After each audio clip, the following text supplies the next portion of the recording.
Sponsored by Wachovia. Talk to us, because when we take all that you know and add all that we've learned, together we can achieve uncommon things. Also by your local Toyota dealer, where you have more choices, better choices. Toyota is proud to support Pennsylvania's high school athletics program.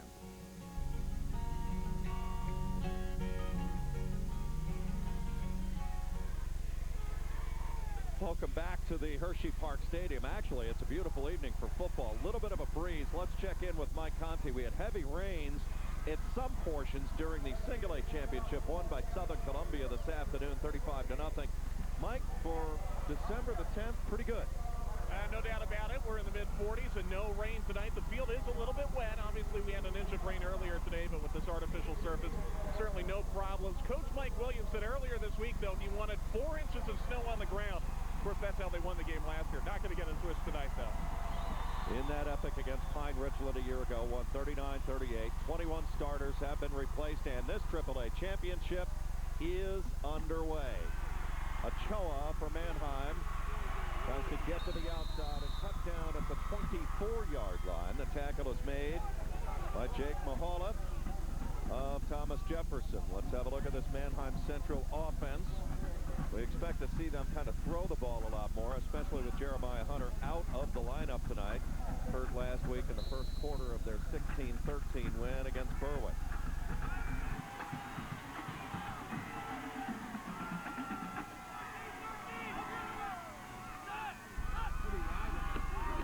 Quick handoff. I believe this is Gatchell to the 25. There's just not much in there. Nate Nix in on the stop for Thomas Jefferson. You're going to see Gatchell and Mast in there tonight to try to make up for the loss of Hunter, and you can see the Manheim Central offense. Big numbers out of there with Hunter, but with Gatchell and Mast in there and Ochoa, they're going to try to get a three-headed monster there tonight to make up for that. And a rebuild offensive line. Only one starter returned from a year ago. Going to be Wright Snyder keeping it himself, and he is walloped back at the 25-yard line. That was Jason Kalaja. We talked about him. Has had 3 straight spectacular games. He and Nix in the inside really are going to get a lot of tackles, but also watch Gigerich, too, 24 from the outside. Kaloja is a Division I prospect, hurt his knee a year ago, sat out most of the preseason, but has really been coming here in the playoffs. 3rd and long, 3rd and 8 here for the Barons. Wright Snyder throws, incomplete. Pretty good start defensively for that Thomas Jefferson defense. Manheim Central likes to run that veer, and it takes a little time sometimes to get into a rhythm, and this time not the rhythm at all they wanted. And Thomas Jefferson was real good. They had 4 out that time, and you can see the pass, it's just a little down and out, down and in, and unable to hook up. Dan Gigerich and Dominic DeSico will go back for TJ. Graham Zug will punt it away here for Manheim.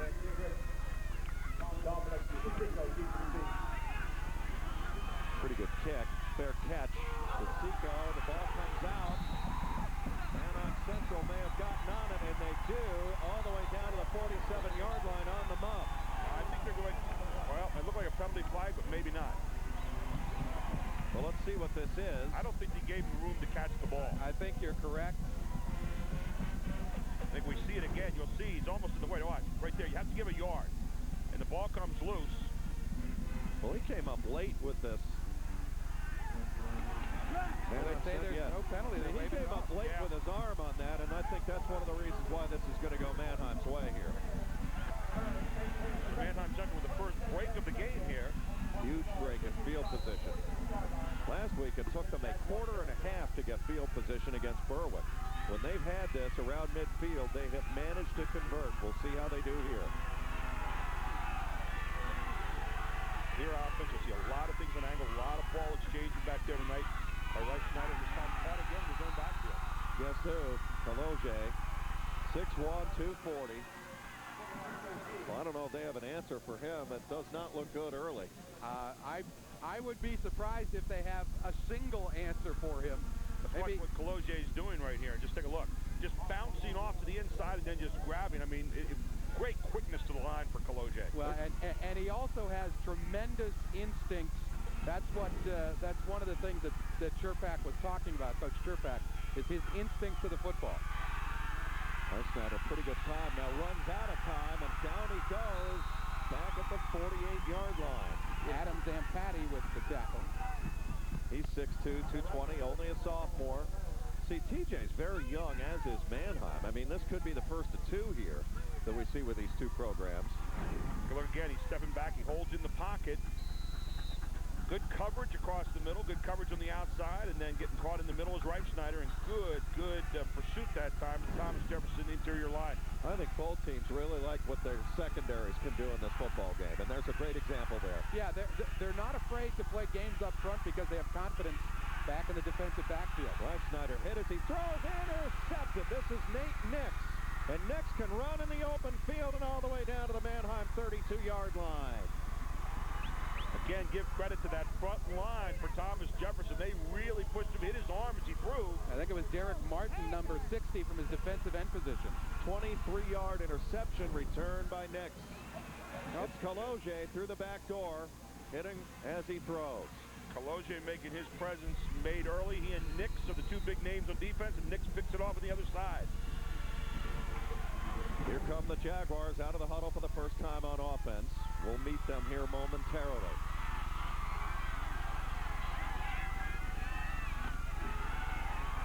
Dawson gonna throw. Pass is caught. Big hit there by Ochoa in that Manheim secondary. The pass is complete to Curtis Meyer, the tight end. There's the offense right there. And again, this offensive line, we just saw a lot of them. They have played very well. Evan Brown has been spectacular. The wideouts, both Plants and Brown, have been very, very good through this playoff run that TJ's made. And Brown also a very, very effective place kicker. Evan Brown, the leading scorer for this team during the season, also a soccer player on Thomas Jefferson's soccer team and the place kicker. Second man through. This is going to be Gigrich. Not much in there. Kevin Yeagle, Nate Mast, Tylese. Here's that Manheim defense. Gatchel and Mast are returners from a year ago. They were the leading tacklers in last year's state championship run. Xavier Hunter stepping in there for his brother tonight. He's the younger of three brothers. And Graham Zug has been sensational in that safety position. And last week, Tyler Suarez saved the Berwick game with a late interception. Dawson rolling, has all kinds of time. Big block. Now trying to get the corner, and down he goes. Impressive performance by Manheim defensively. Travis Nisley, only a sophomore, who's only getting better and better with each passing week. He's only 5'10", 180 pounds, but his name will be called all night long. One of the big things that Mike Williams talked about this week is not letting this young man, Mr. Dawson, get outside the tackles or get outside the defensive ends. And this particular time, he did not get outside the defensive ends. They kept him bottled up in the pocket for the most part. They'll go on 4th down and 5. Dawson back, has time, looks, throws, got a man, it's caught, and out of bounds. But it's good enough for a first down at the 18-yard line. There he is, Evan Brown. It's just a square out down the far side. You'll see Brown go down and square out. Let's take a look at it again. Brown going down the far side here, and he's going to come back and square out right there. He's going to catch on the outside. Beautiful throw away from the defense. Just stepping out of bounds is Evan Brown. Boy, Dawson impressive throwing that football, coming in with 20 touchdown passes, 2,175 yards. Brown, the leading guy, averages 31.5 yards per catch. Gigrich, tough sledding for a gain of 2 to about the 17 or 18-yard line. Tackle made by Yeagle. Also there for Manheim defensively is Andrew Trafford. Mixing up the plays very well so far as Lawson. Or Dawson, rather. Excuse me, I said Lawson. Well, there's a guy that used to play for Pitt. The head coach for Thomas Jefferson. The city is not a big Penn State level. This is Nix, got a big hole, bounces through to the 10-yard line. So they're looking at 3rd and let's call it 2 here to keep this drive alive. These are two teams that have really made their living both running the football offensively, although they can and will pass often, but also stopping the run. Take a look right here. Good job by Nix, just getting through very quickly. Nice blocking up front. Yeah, Brian Altman. Yep. 3rd and 3 now for TJ. Gingrich worms his way for a Thomas Jefferson first down. Really impressed right now by the surge of the Thomas Jefferson line coming out on that left side.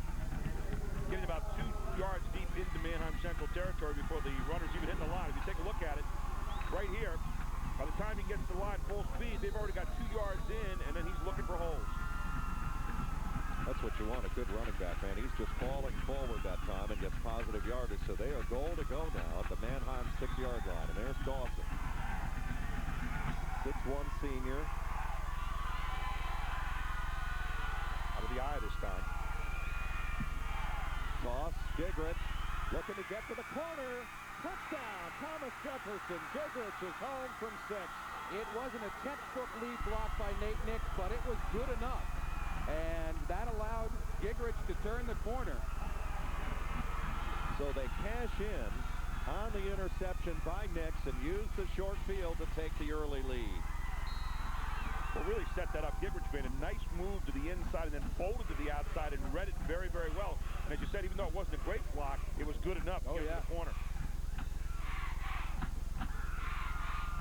Brown, one of the best in the business, pounds that through right off on a lift truck. So a big drive here to start for Thomas Jefferson. Let's take a look at it right here again. Now watch the move to the middle.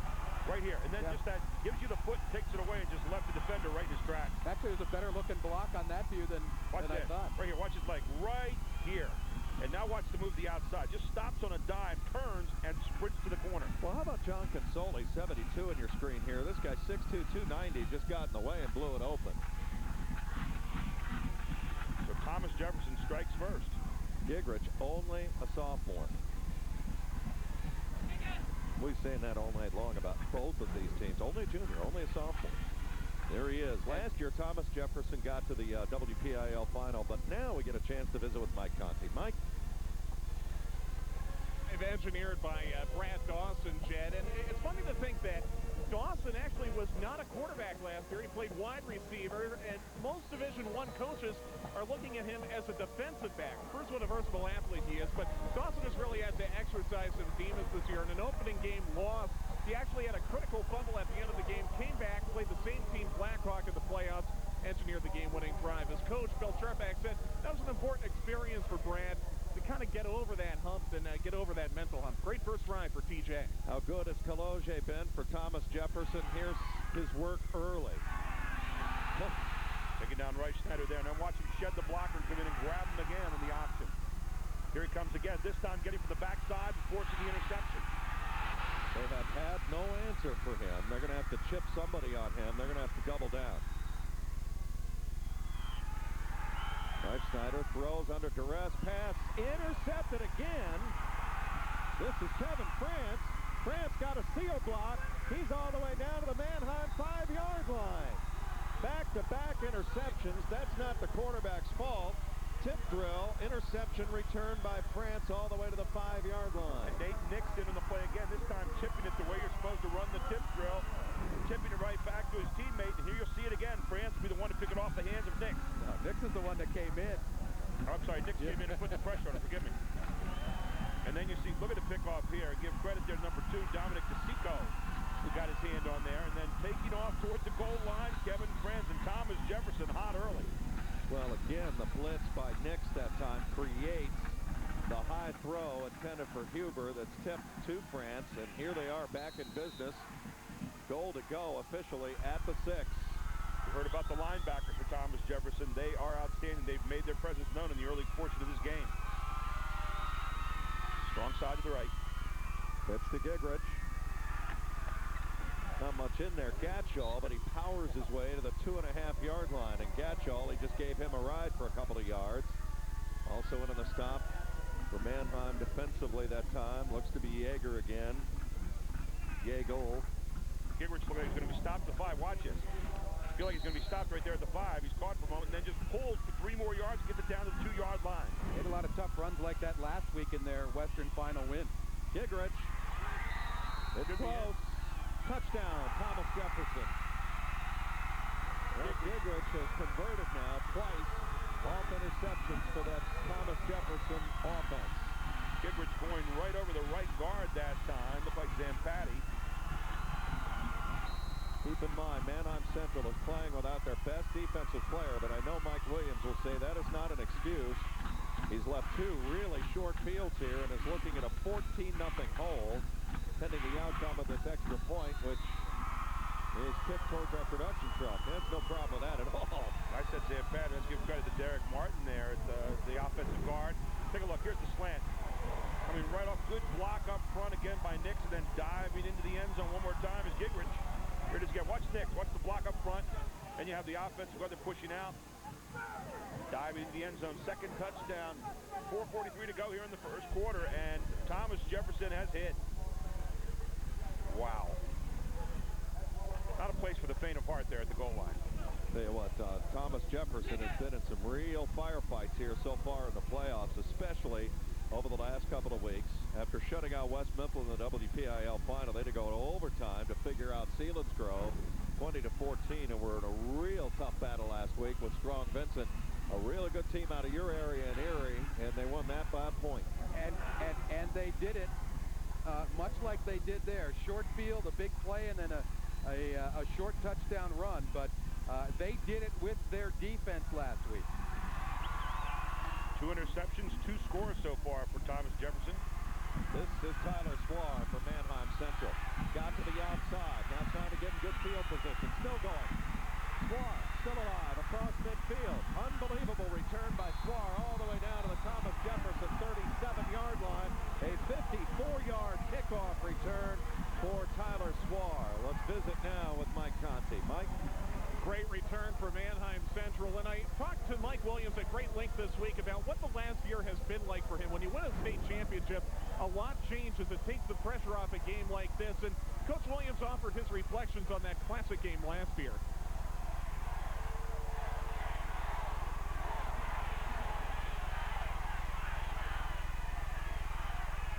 Mass tripped up to the 35-yard line, a gain of 2.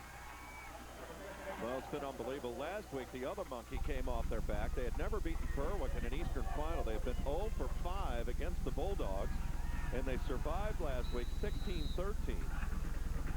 And the biggest drive of the game was after Hunter got hurt. They drove the length of the field through every play 8 times and tied the game. You won't find a better coach in this state.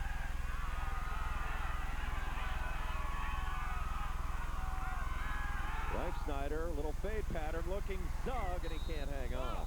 Now we know what Coach Williams is thinking. Let's go to that right now. What has the last year been like leading up to tonight?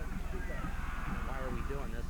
Then the other thing I remember the most is the blocked extra point. I can still vividly hear that ball hitting the hands, and I can vividly see it spinning in the air, knowing that it wasn't going to be good. And that was a tremendous moment for our whole program and for the community of Manheim. They had overcome 2 weather elements a year ago. They won the Eastern final against Strathaven 3-0 in a game played in 40 to 50 mile-an-hour winds. Then the blizzard. Here they are now digging out of a 14-0 hole, looking Zug, and again, Wright Snyder was pressured. He had to unload. They are just bringing it right up the middle every single time. And take a look at the pressure. That's been the name of the game so far for Thomas Jefferson. Who else?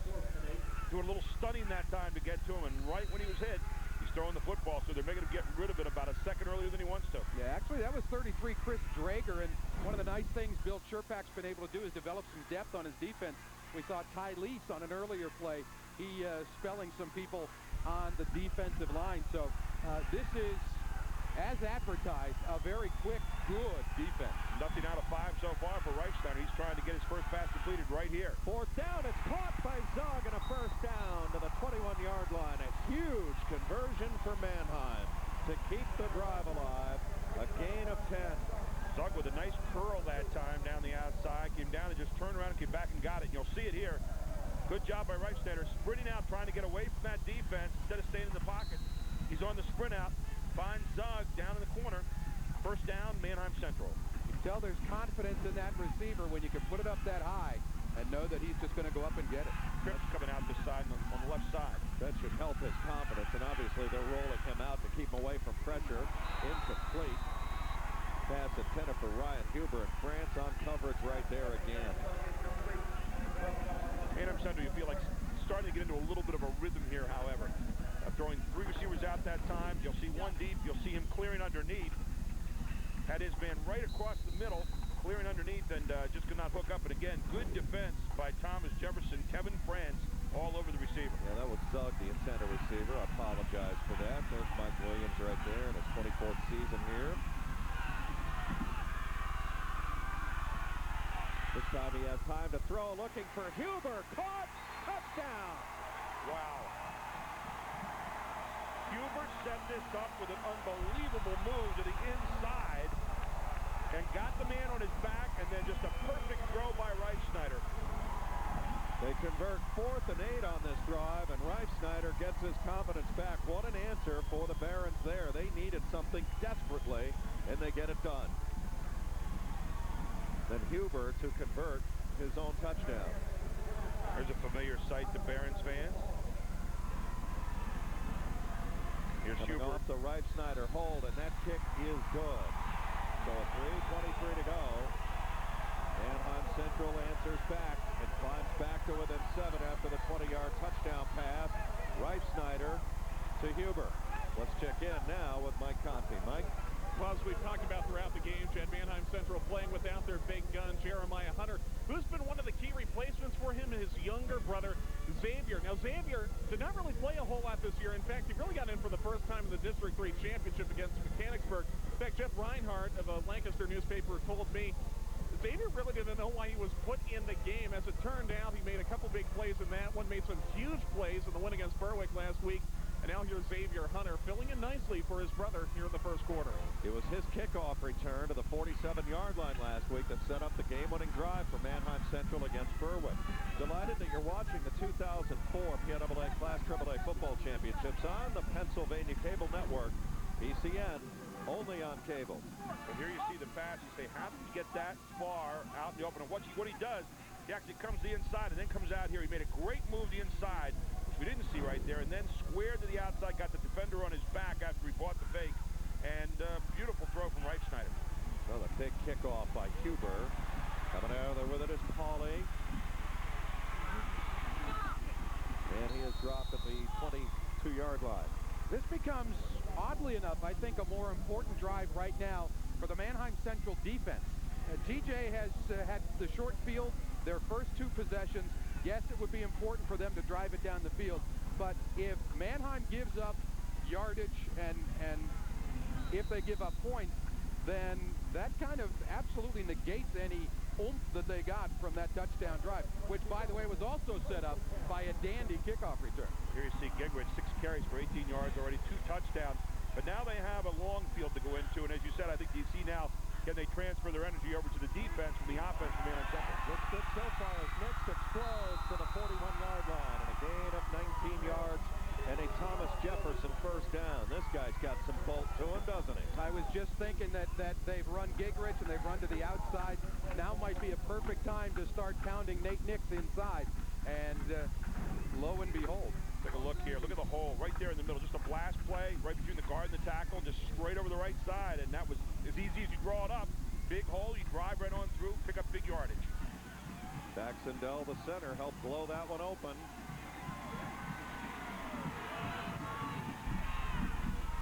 Gingrich falls to about the 44, short yardage. Tackle made by Kevin Yeagle. Also there, Nate Mask for Manheim Central. And Xavier Hunter. Derek Martin and Collier trying to open up a little space for him there. Those 2 shoulder to shoulder on the play, offensive guard and tackle respectively. Really like the way that Thomas Jefferson's mixing it up so far. Just a great array of weapons that they're using in this game. This time, 3 receivers out, coming out of the eye. Got a marker down.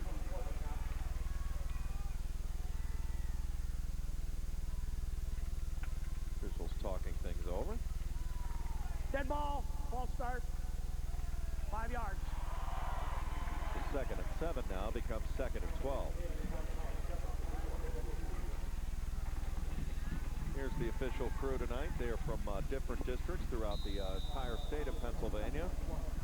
kind of an all-star team in its own right. This is a plum assignment for a job well done throughout the regular season.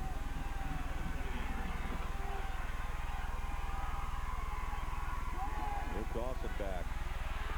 But keep in mind, Dawson a threat to run. This time going to fire it away. Got a man at Brown for the 39-yard line. Check that. That's going to be Adam Plants. They both look very similar. There's Plants, who's been very effective all year long. Plants on the season with 42 catches for 682 yards, 16.2 yards a catch. And look at this.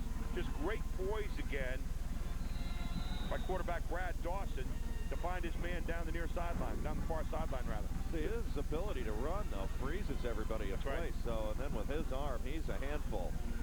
Well, defensive ends are out there, and their job is to keep him to the inside shoulder so far. They've been doing that, and yet he's buying time by his sprint-out plays. 22 yards and a first down to the 38-yard line. Here comes Gigrich again. He'll bounce to the outside. Still going. Now has a blocker in front. Still on his feet all the way down to the Manheim Central 12-yard line. Gain of 26.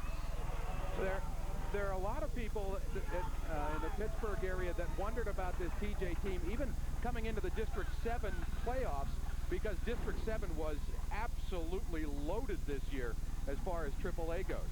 But this is a team that has confidence in their defense, and as the season's gone along, they've become a whole lot more comfortable running all sorts of stuff on their offense. This is a well-balanced team. Gigrich has that ability to give you the leg and take it back. He did it twice on that run. Dawson looking for Brown, and it's incomplete. Well, they're well balanced. I think that's one thing that they had said, especially about Quade, about, you know, Pittsburgh area, that they're one-dimensional, their run. But we have seen over the last 2 to 3 years, Steve, that's changing altogether. And we'll see that as well tomorrow with Central Catholic. It's funny, we were talking about all the numbers in the first game about 2,000-yard rushers, and think of all the 3,000-yard passers. Oh, you know, Brad Dawson hasn't been bad this season, nor has Wright Snyder. Both of them over 2,000 yards throwing.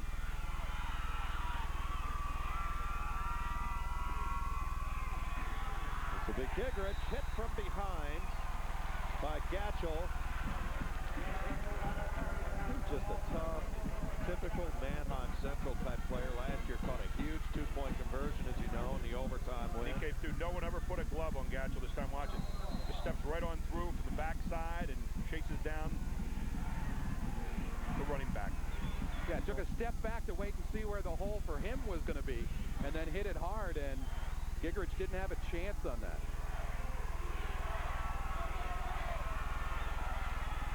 Dawson back, gonna throw, intercepted. That is Graham Zug, who has really been a ball hawk back there in that strong safety position, and that is a huge stop for Manheim Central, turning Thomas Jefferson away. The epitome of bend but don't break, and we talked about it being an important defensive series, and it didn't look good for Manheim until Zug steps in front of that pass. He's made big plays all through this playoff run on both sides of the ball. Dawson didn't look like he was really set that time. We've seen him so far in this game. He just kind of threw a little bit off balance and actually had the man open if he'd have looped it over top. So much easier from up here than it is down there, though. Mass to about the 15-yard line. This game has some quick changes in momentum so far. You talk about momentum on the side of Thomas Jefferson, making another great march down the field, and all of a sudden, one interception, and now Manheim Central with a chance to go back and tie this thing up. Yeah, but another great tackle by Jason Kolosia, who has been all over the field as we end this first quarter of play. He has really been something else. Time out of the field. We have come to the end of the first quarter of play. Pretty good start. Thomas Jefferson uses back-to-back short fields to take the 14-7 lead at the end of one. Time to visit now with Mike Conti. Mike? Thanks, Jed. And Wachovia, proud sponsor of us PIAA Football Championship presentation here on PCN. Joined now by Harry Derrick, the Vice President of Business Banking with Wachovia. Harry, thank you for being here. Tell me about the relationship between Wachovia and high school athletics in Pennsylvania. Well, let me answer your question this way. We at Wachovia feel that our strength and success is directly linked to the strength and success of the cities towns, and neighborhoods in which we do business. That fundamental fact is a foundation for our company. In addition, education is our #1 community commitment. Through creative use of our financial resources and extensive employee involvement, we are able to reach millions of children through initiatives that are designed to foster a love of learning, which ultimately we feel leads to a lifetime of success. And a lot of exciting things coming up for Pennsylvania Wachovia customers, I'm sure. Well, as September 30th of this year, we had $437 billion in deposits, which makes us the 4th largest financial institution in the U.S. And the big thing about that is it allows us to fulfill our objective and vision, which is to be the best, most trusted, and admired company in the financial services industry. All right, Harry Derrick, the Vice President of Business Banking for Wachovia, thank you, and let's go back up to Chad. 14-7 as we start this second quarter. Got an interesting package to share with you here after this play. Opening minute here of the second, Manheim Central facing 3rd down and short here. Going to be Reifsnyder, quarterback draw. It'll be close. I think he got it. He needed the 28, and that's about where he fell down. Boy, and they had the right play called for the blitz. All right, here we go with some of the action that we have seen so far. It's been an entertaining start.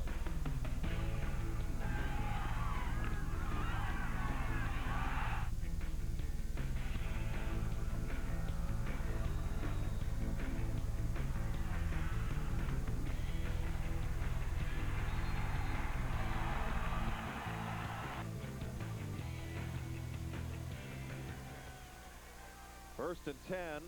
Reifsnyder on the quarterback draw, picking it up. Has time to throw, looking downfield, and almost intercepted by Gigrich, who was step for step downfield. That time with, looked like Nate Mast. Mast just ran a stop-and-go pattern and ended up being a fly down the right side. And Mast ended up being more defender than he was offensive player at the end of that, breaking up the pass. It was a little bit short. Yeah, outstanding coverage that time by Gigrich. Man for man so far, when you look at Gigrich and DeSico, they've done a wonderful job for Thomas Jefferson in this game. There's Huber and Zug going to the bottom of your screen. Those are the hot guys right here in this particular play. Throwing over the middle, pass is caught. Tyler Swar, and he's breaking away. Swar, one man to beat. Zug with a big block. Swar is still going, cuts it back. Still on his feet all the way down to the 9-yard line. Just a simple crossing pattern, and they hook it up for a big gain of 67 yards. Boy, I'll tell you what. Did Reifsnyder ever wait in there? And let's run down to Mike Conti on the side of the field. What a catch by Swar, and guys, I'll tell you, he's good on the football field, but you talk about a student athlete, tried 1330 SAT and class valedictorian. That's Tyler Swar, #1 on his class, #1 on his team with that play. Again, at the big interception last week, defensively. Handoff, Mast, big hole, blows through all the way down to the goal line. The ground caused that fumble, so it'll be right at the 1-inch line.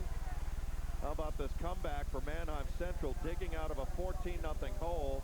Swar had the big kickoff return to lead them a short field that they worked for their first 7.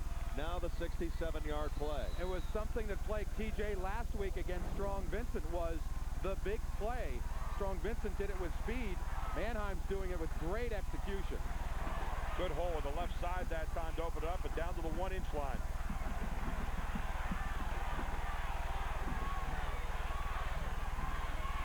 Reifsnyder will keep himself.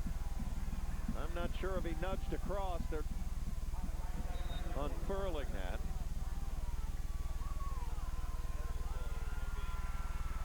Wow. I mean, that ball is touching the goal line. I would have absolutely positively bet Gary's house that he was in on that particular play.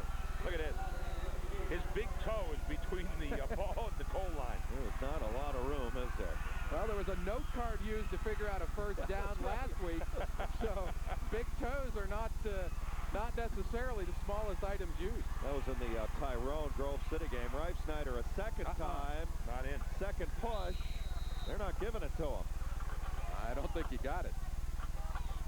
Well, they're going to try 4 cracks in here. I can guarantee you that. Oh, yeah. They're going to run behind their center, Jay Campbell, one more time. I think he lost a little bit. Now, I think he lost an inch on that. Yeah, I was going to say. He now have a big toe and half an ankle. He did lose some. Tell you About what. half a football length there. It's 4th down and goal right now for Manheim.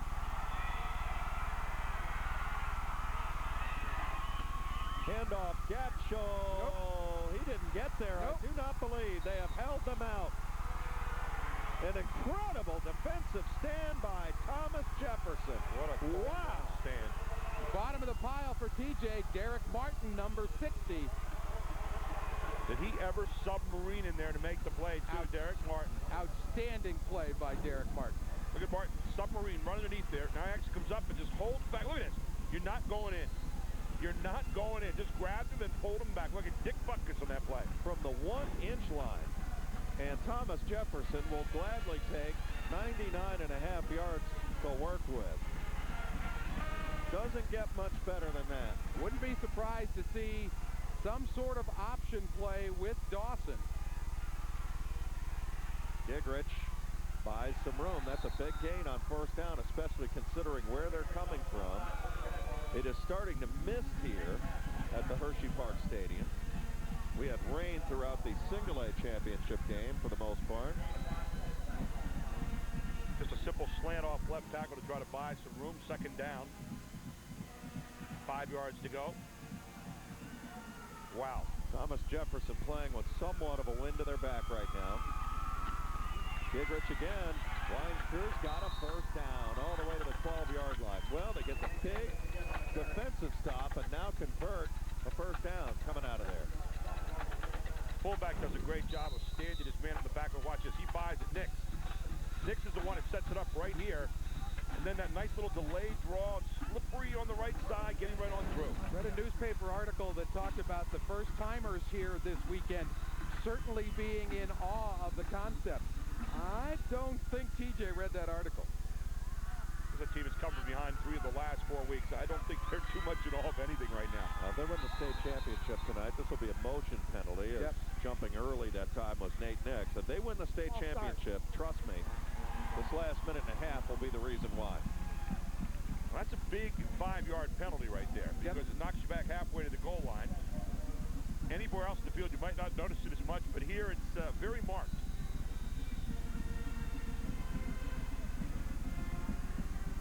Well, the ebb and flow of this game has been incredible here in the early going. Well, we've talked at just about every place we've stopped this weekend and said usually the AAA game brings the most excitement. This one's certainly living up to that billing. This will be Nix.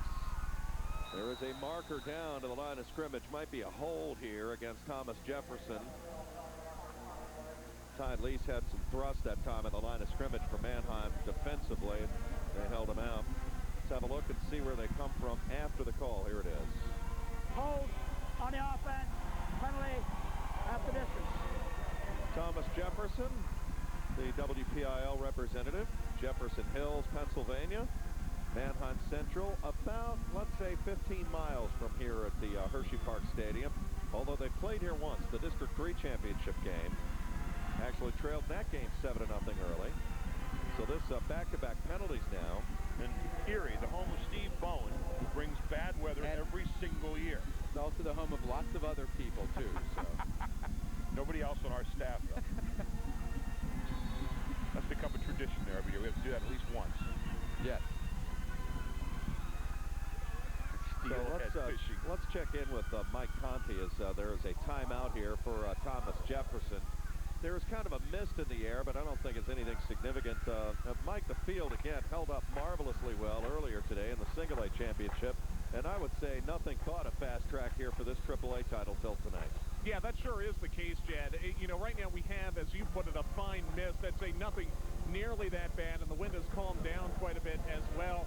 As far as the surface is concerned right now, it drains very well. Remember, we had almost a full inch of rain here today, and as I stand on the field right now, it's pretty dry. No one's really slipping around out here. It's in very, very good shape. Certainly no complaints about the field conditions. One thing I want to point out about Manheim Central and playing here at Hershey, they have actually won 13 of their last 15 games here in Hershey, including the District 3 championship this year, the state championship last year. Coach Mike Williams said earlier this week, it prevents his team from having a fear of, I guess, choking if you play in an atmosphere where you feel confident. And certainly Manheim Central feels very confident here, almost like a home field advantage. Those last two losses in the Eastern Final 3 years ago to Strathaven, and then on the last play of a game in the first round of the District 3 playoffs back in 2002 against Lower Dauphin. 1st and 18 now. Here comes Nate Nix to the outside. A Manheim Central adjusts, and he's got a gain of about 2 or 3. If you're a high school sports fan, you're going to love the Pennsylvania Cable Network. Coming up in the next year, PCN will bring you weekly coverage of basketball and wrestling along with state finals. And when you are looking for high school champions, turn to PCN, Pennsylvania's championship network. Also, let us know what you think of not only today's coverage, but all of the weekend here as we are live from the Piaa Football Championship. And check the schedule there for the upcoming basketball and wrestling season. And the website, PCNTV.com.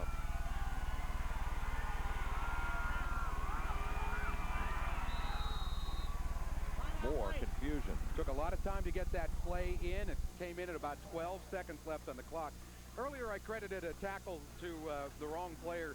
It's 52 Lucas Nix for Thomas Jefferson, just to make sure that I can travel to Jefferson Hills and still shop for groceries in peace and quiet. Well, having to use 2 timeouts down here is not something Bill Cherpak, I'm sure, is happy about, although he doesn't want to make any mental mistakes down here.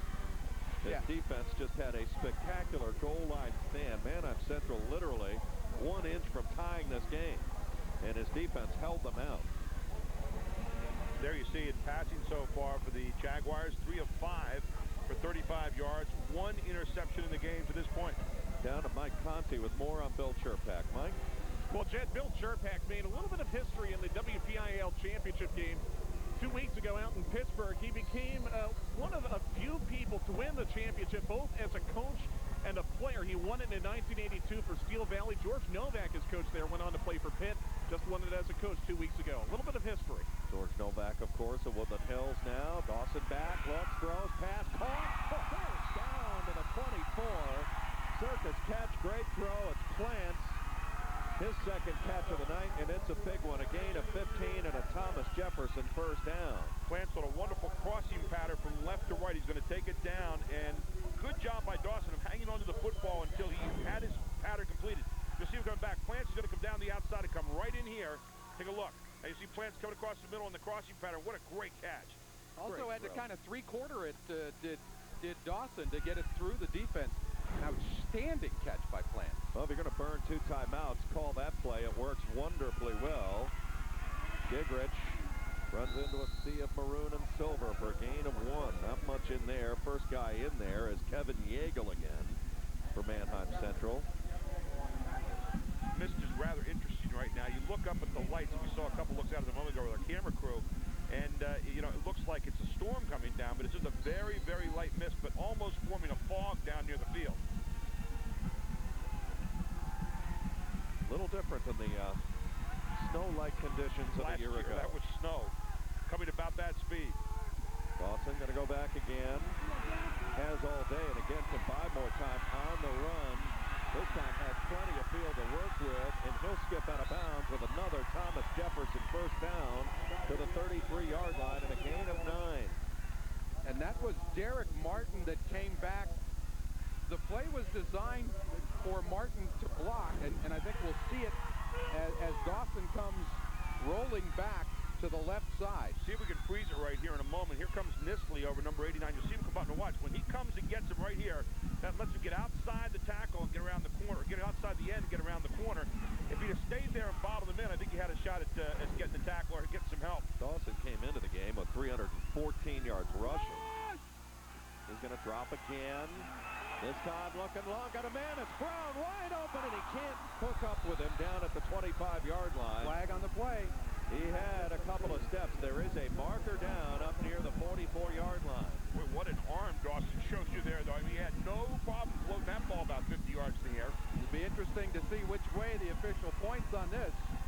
interference against Manheim Central. There was definitely a bump there, and it was one of those deals that at first blush, I'd have a hard time figuring out who did what to whom. That ball was comfortably in the air for about 45 or 50 yards. This will be a 15-yard mark-off against Manheim Central. It'll take it up to the 49-yard line. Defensive pass interference, first down. This has really been an interesting drive. It started at the 1-inch line. Look at this. Look at the arm here.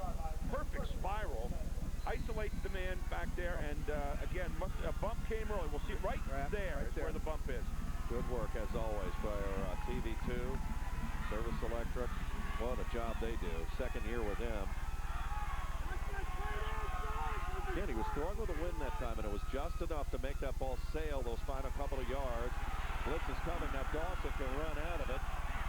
Still looking. He's just buying time back there. And Xavier Hunter hit on. Tough hit on Gigrich. That was bang, bang. He had one of those last week against Berwick running back Brant Quick to really set the tempo. Here we go. Listen in.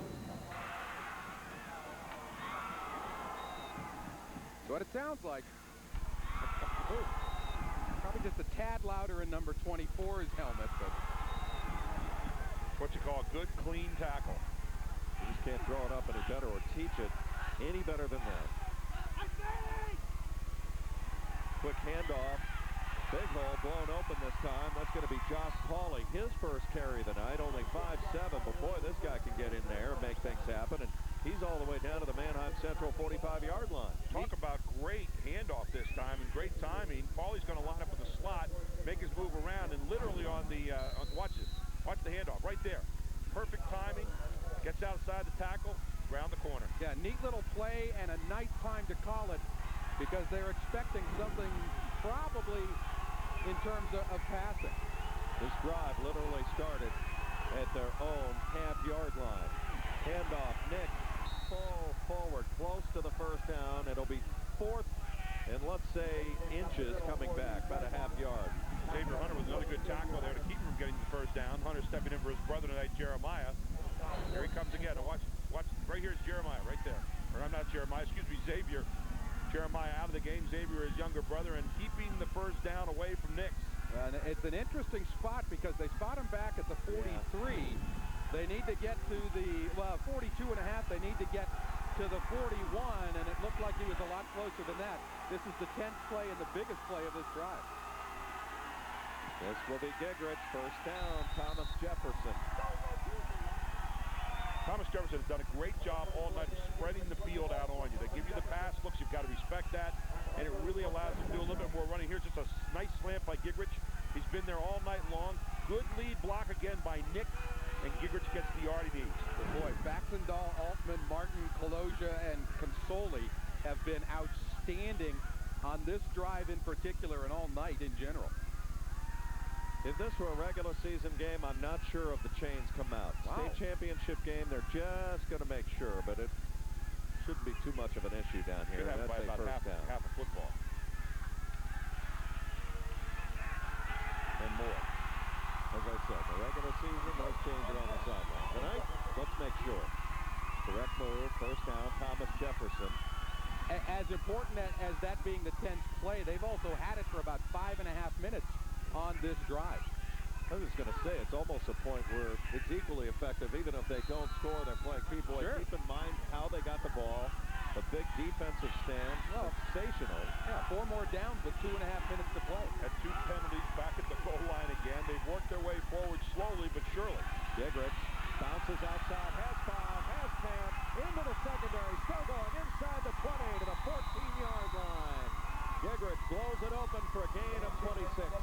There's a penalty flag back here at the 38-yard line again. Let's wait and see. Might be a hold against Thomas Jefferson.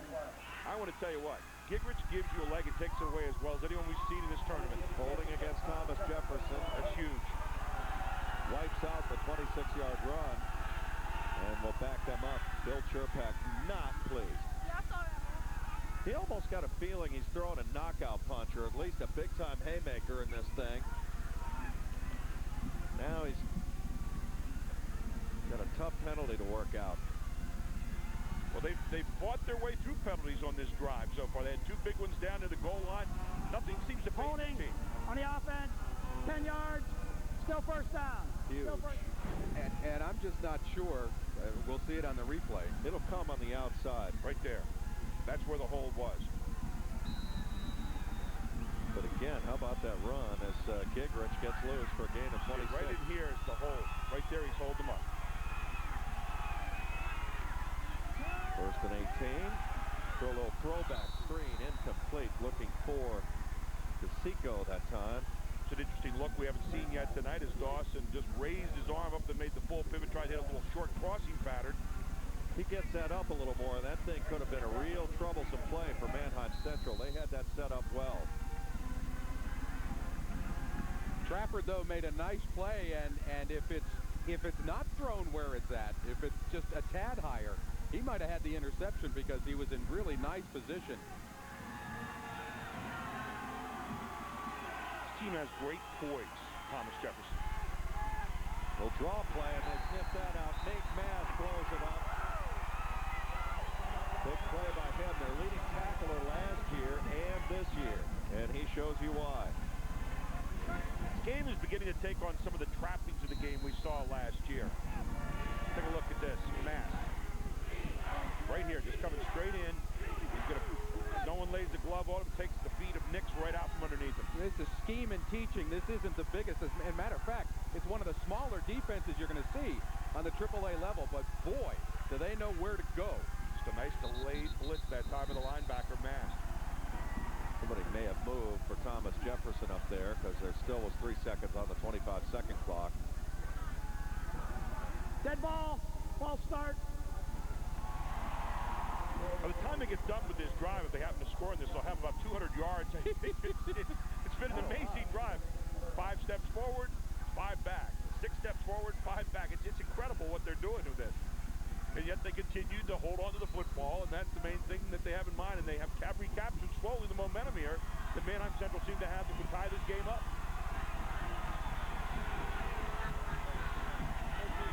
3rd down and 25. 5 penalties for the Jaguars, 28 yards so far, just 1 for the Barons. 13th play of the drive. They're going long, looking. What a catch! What a catch to Chico all the way down to the 15-yard line. It's a gain of 39, and Dawson had it on the money. The same play they ran just a few minutes ago. They got the pass interference call, and they came back to it again and again. He got behind the defensive backs, and a beautiful throw once again from Dawson right on the hands where it belongs. Look at that. Seco just stretches out here. Look at that. Perfect bullet. DeSico right there, and that ball could not have been thrown any more perfectly if you wanted to. Pretty good coverage by Ochoa. It was just a sensational play. Dawson back. We're talking about fundamentals. Got a man. It's Brown. Caught. Touchdown. Thomas Jefferson. What a drive that is. 15 yards to Brown from Dawson. 99.5-yard march. And they chew up 7 and change on the clock. Wow. Look at a fake to the right that sets everything up and comes back to the left. Isolates his man Brown there for the TD. Brown with a stop and go that time and drifted out to about the 10. Stopped right when the play fake happened and then cut it up to the outside. Evan Brown with his 11th touchdown catch of the year, and he'll try for the extra point. Kick is up, and it is good. How good is Sealandsboro, but how good would Strong Vincent be to hang with these guys? They look great. I'll tell you what, you talk about Big Mo wearing the gold and blue right now. What an outstanding drive that was. You're watching exclusive live coverage. This is the Piaa 2004 AAA Championship game on PCN. This is Pennsylvania's Championship Network. Officially, it'll go down as a 99-yard. Congratulations to the Barons of Manheim Central on reaching the PIAA AAA State Finals from Avalone Orthopedics in Lancaster, Lebanon, and Elizabethtown. Everybody out at Hershey Chocolate, or Candy Lane rather, Chocolate World across the street. Mr. Bowen has been taking part. Have you been over to Candy Lane so far, Steve? No, he's been eating the miniatures tonight.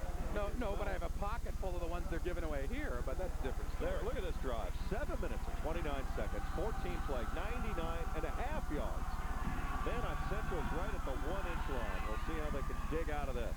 This will be Ochoa coming out from his own 2. we go again. Another big return shaping up. Piaa still loose.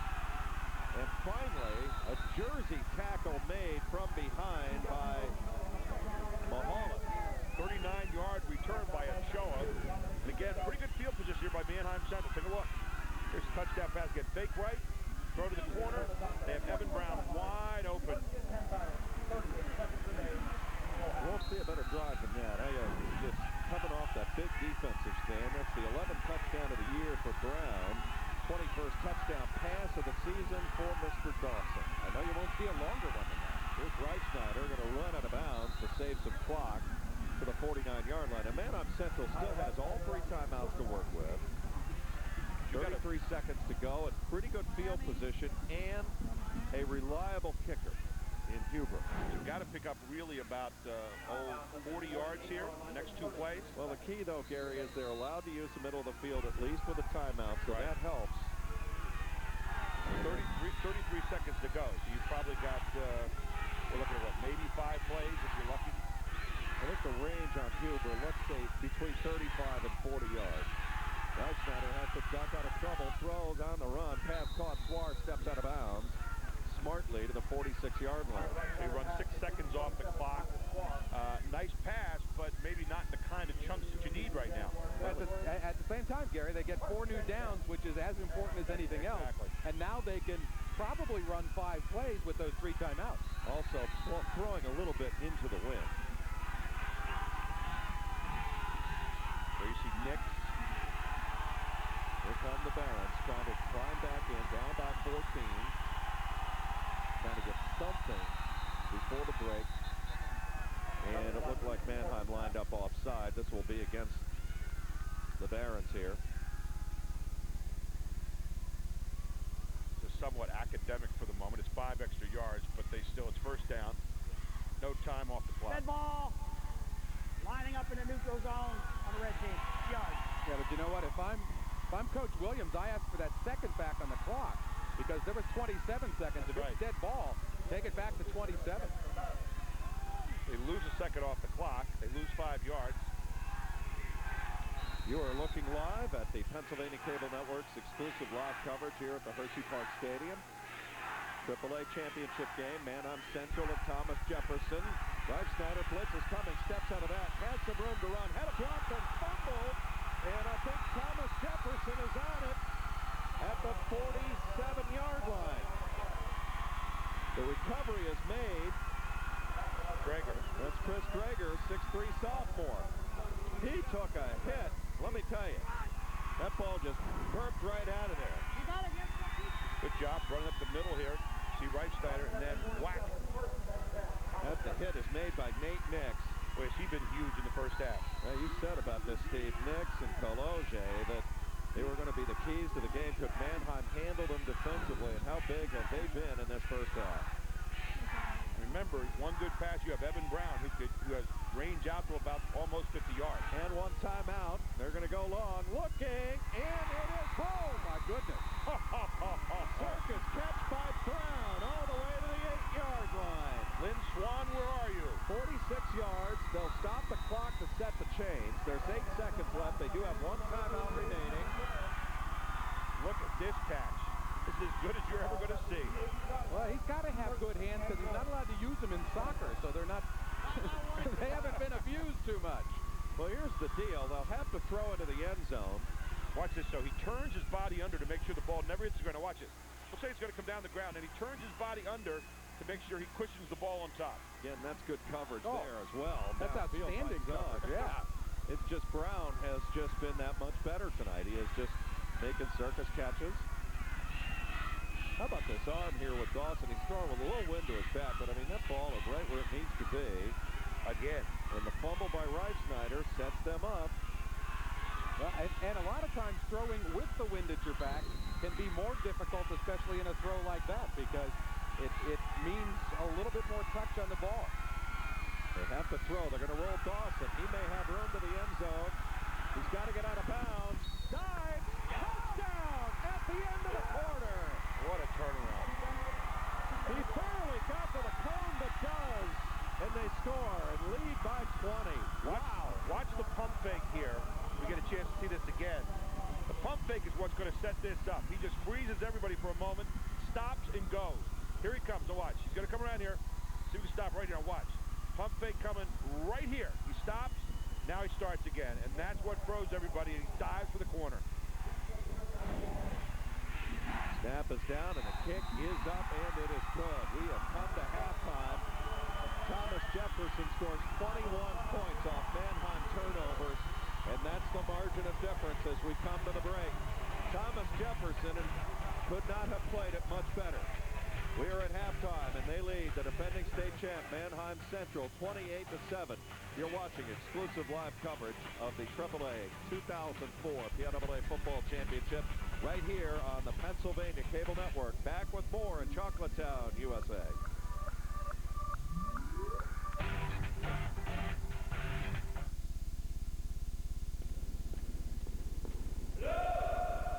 Last week, Rick and Brian met with their Wachovia business specialist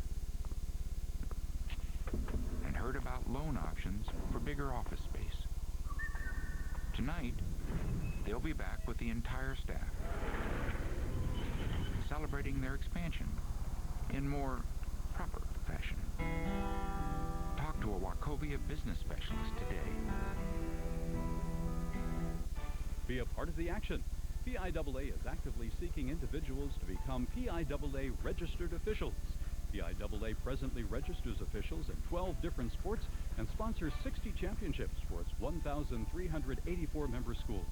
With over 250,000 students participating in athletics annually, the need for qualified individuals to officiate these programs is vital. The PIAA has over 12,000 registered officials, one of the largest officials groups in the National Federation of State High School Associations. However, with the growth of middle school programs, PIAA is facing statewide shortages of officials in soccer, swimming and diving, field hockey, and track and field. Any individual who is a high school graduate or 18 years of age or older is encouraged to get involved. For more information, check out the PIAA website at www.piaa.org or call the PIAA office at 1-800-382-1392. The Pennsylvania Cable Network, your exclusive television home for PIAA state championship sports. Throughout the scholastic season, the Commonwealth's best high school teams and athletes compete for state gold on PCN.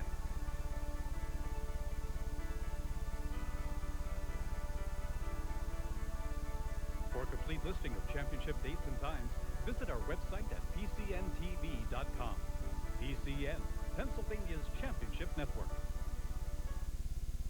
VHS and DVD copies of PCN programming are now available for purchase online. Visit the PCN store on our website at pcntv.com and browse through the library of hundreds of program offerings, tours, books, profiles, Gettysburg walks to World War II interviews, PIAA sports championships, and PCN merchandise. It's all just a click away. PCN offers a safe, secure shopping environment, so don't miss out. Visit the PCN store at pcntv.com today and get started on building your own personal PCN library. PCN Tours brings you inside Pennsylvania's factories to show you how things are made. Now there's a book version too. PCN Tours, a companion to the popular television series, features 28 of your favorite tours with pictures and tour guide explanations. Give the tour fan you know a copy. It's $18.95 plus shipping and sales tax. Call toll-free 1-866-PCN-8433 or visit the PCN store on our website at pcntv.com.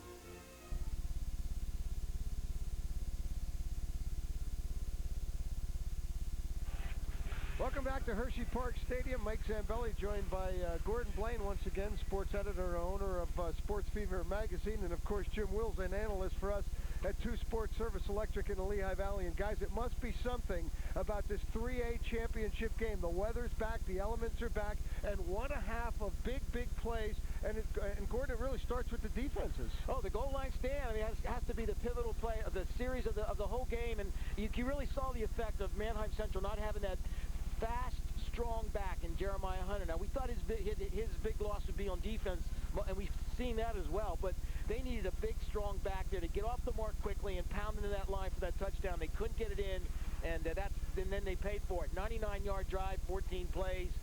Here's the stop right here. Well, that's the goal line stand you're talking about, and they had 4 opportunities from inside the 1, Gordon, and by all indications and everything we saw, were never able to break that play. And that, of course, was the fourth down call and didn't get it. That's right. And then, of course, when you turn the ball over like Manheim has been doing with the interceptions and then that fumble there at the end of the half, the Barons, the house is on fire right now for Manheim. Absolutely. And Jim Wills, now we go back to that goal line stand, and not Thomas Jefferson takes advantage. You can't drive the football any longer than they did. What was it, 99 and as much of a yard as you could. yards, exactly, Mike. And that's the thing. They took advantage of it. They went down the field, 14-play drive, but they did what they needed to do, and that's the key. They get the big pass plays. They just do what they want to do running-wise. They came out here confident. They came here to win this ball game, period. They didn't want to hear about other people being hurt. They just came here to do what they want to do, and they have been doing it here in the first half. All right, let's take a look at some more first-half highlights. And, guys, it's a first half full of highlights. Of course, we had the interceptions, but we also had the touchdowns. Jim, you want to take us through these? Well, we got number 24, Dan Gingrich, there doing a nice job, and he's been all over the field tonight. You're going to see him once again going in there. He's got some great blocking from that offensive line, but he has made his presence known on both sides.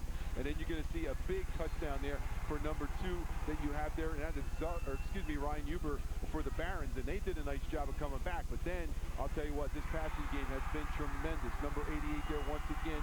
You see Everett Brown coming down there, and then a great catch. I mean, you couldn't ask for a catch. You're going to see that catch on Sundays right there with number 88 as he goes and bobbles it 4 times and finally brings it in on that last drive. Mike, big play right there. It took a lot of effort to get them down the field. And then you see this thing here. Dawson has the quickest feet we've seen in a long, long time. Quarterback rolling out, couldn't find anybody, gets himself into the end zone for the touchdown. And Gordon Blaine, if he does not get into the end zone there, time had expired. Yeah, so it was a risky play because we thought maybe they'll line up because Brown's a pretty good field goal kicker. I talked to Coach Turpak before the game. He said we couldn't wait to get out of the hotel room. We were ready to play, and obviously his guys are ready. They got on the pedal right away.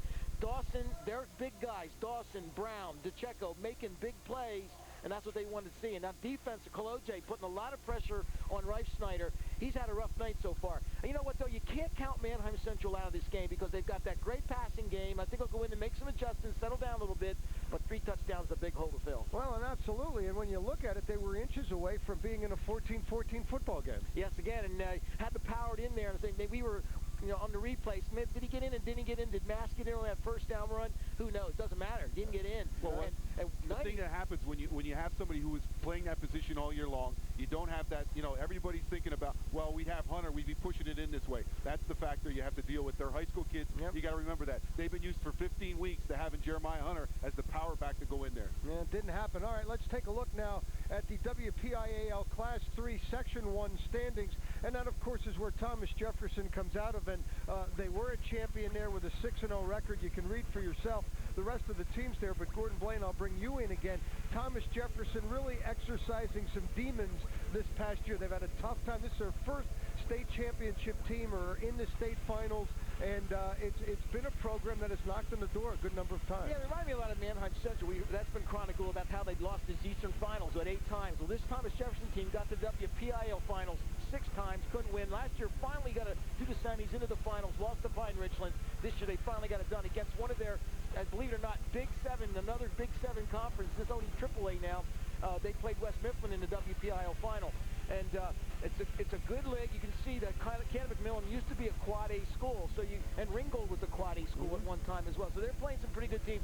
Thomas Jefferson 2 losses this year, one of them to a very good Quad A power Gateway. Yeah, let's take a look now at their regular season schedule as well. As Gordon said, 13-2 during the regular season. They did suffer 2 losses, but in the playoffs, and some saying that maybe this is their year. They have some win. You look at some of those close wins in the playoffs over the last couple of weeks, and an overtime victory in there. 3 of those 4 wins are come from behind victories as well. Yeah, Blackhawks, Selinsgrove, and there's a controversial come from behind win there. Overtime win with Strong Vincent.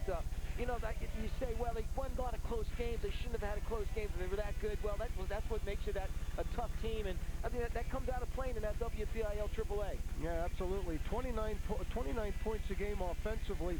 They give up 10.9. They are the 7th straight WPIAL team in the 3A finals. West Allegheny in 01 and Hopewell, of course, in 02 wind up winning the championship. They are, of course, looking to become the 3rd. For Manheim Central, of course, their story is pretty well documented as well. We'll take a look at the Lancaster Lebanon League Section 2, but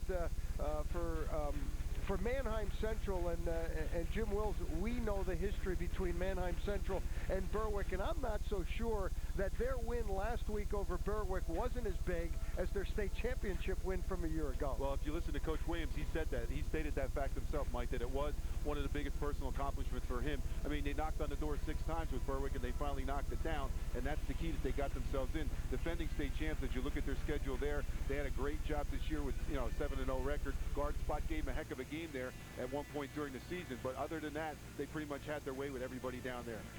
Let's take a look now, Gordon, and I'll bring you in. I just want to bring this up here. Of course, this is their league schedule. They opened the year with a loss, 21-7 to a Quad A school, but have won 13 in a row coming in here. And this is a Manheim team that, yes, they won the championship last year, but I still think many are surprised to see them here in the state final. A lot of underclassmen. In fact, both of these teams with a lot of underclassmen and guys they ask a lot of in an underclassmen role. So, you know, this may be 1 year early for both of these teams, and who knows, maybe we'll see a rematch next year, but we're getting ahead of ourselves. This was not an exceptionally strong Section 2 schedule for Manheim Central this year, but I don't know if it's really kind of affected them. A tremendous first half showdown with Mechanicsburg with that quarterback, Zach Fraser, who set the single season passing yardage mark, but he dislocated his finger on the final play of the half, ironically on the helmet of Jeremiah Hunter, who then went out, of course, near halftime of the Berwick game. Manheim Central has had some times when they've really dominated that Lancaster 11 League Section 2. I don't know if that's always helped them. Yeah, quickly now, we're running out of time. What does Manheim have to do to get back in this football game? Well, I think, you know, and Jim's going to agree with me, you know, don't get out of your game plan. I think they wanted to throw the ball and spread the field. Go back, settle down. They're going to get the football, settle down, get down the field, try to get some points on the board. I don't think the defense has played exceptionally poorly. They just let up some big plays. Keep people in front of you on defense. Yeah, absolutely. Jim Wills obviously not going to be an easy task here to come back here at the half. All right, we certainly hope you enjoyed our halftime presentation. Second half on the other side of this timeout. Stay right where you are.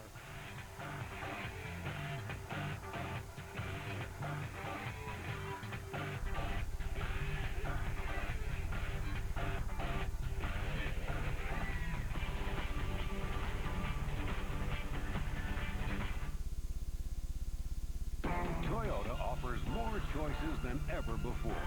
17 different models, because Toyota has 10 different manufacturing and assembly plants here in North America. Plants that can produce over 1 million Toyotas a year, including the best-selling car in America. It means over $13 billion in business for over 500 parts suppliers across the country and over 100,000 jobs. And it also means more choices, better choices. Toyota. PIAA is a nonprofit corporation organized on a membership basis. Members include public and private high schools in the Commonwealth of Pennsylvania. The purpose of PIAA is to develop and enforce rules which are adopted by the member schools. PIAA is divided into 11 geographic districts, each of which has a district committee elected by the member schools within the district. Each district committee elects a chairman to represent the district on the PIAA Board of Directors. PIAA's main objectives are to establish and enforce rules of eligibility for high school athletes, adopt playing rules for each sport, register officials, organize and operate 27 championships in 10 girls sports, and organize and operate 31 championships in 11 boys sports. PIAA does all of this without federal or state funds. Its principal source of revenue is the sale of tickets to playoffs and championships. PIAA believes that the student athlete is best served by a system which emphasizes the amateur, educational, and character-building aspects of high school sports, and which recognizes that students are in school primarily to obtain an education. Celebrate the Commonwealth on the Pennsylvania Cable Network, available exclusively on local cable television systems. PCN is funded by cable companies in Pennsylvania, many of whom were responsible for creating this public affairs service. Don't miss out on state legislative coverage and carriage of significant Pennsylvania events. Only on PCN and only on local cable. It's one more great reason to stay connected with the proud cable company in your area. The Pennsylvania Cable Network, your exclusive television home for PIAA State Championship sports. Throughout the scholastic season, the Commonwealth's best high school teams and athletes compete for state gold on PCN.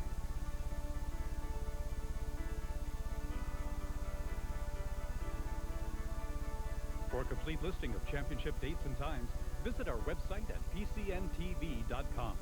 PCN, Pennsylvania's championship network. Tours, books, and Profiles, every Sunday night on the Pennsylvania Cable Network.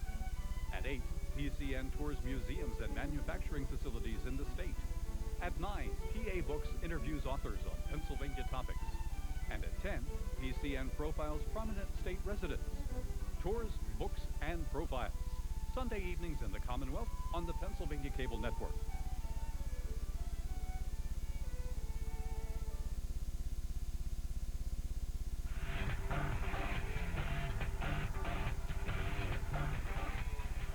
Welcome back to the Hershey Park Stadium. We're gearing up for the start of the third quarter. Thomas Jefferson goes boom at the end of the second quarter and takes a 28-7 lead here at the break. 21 of those 28 points come off Manheim turnovers in the first half.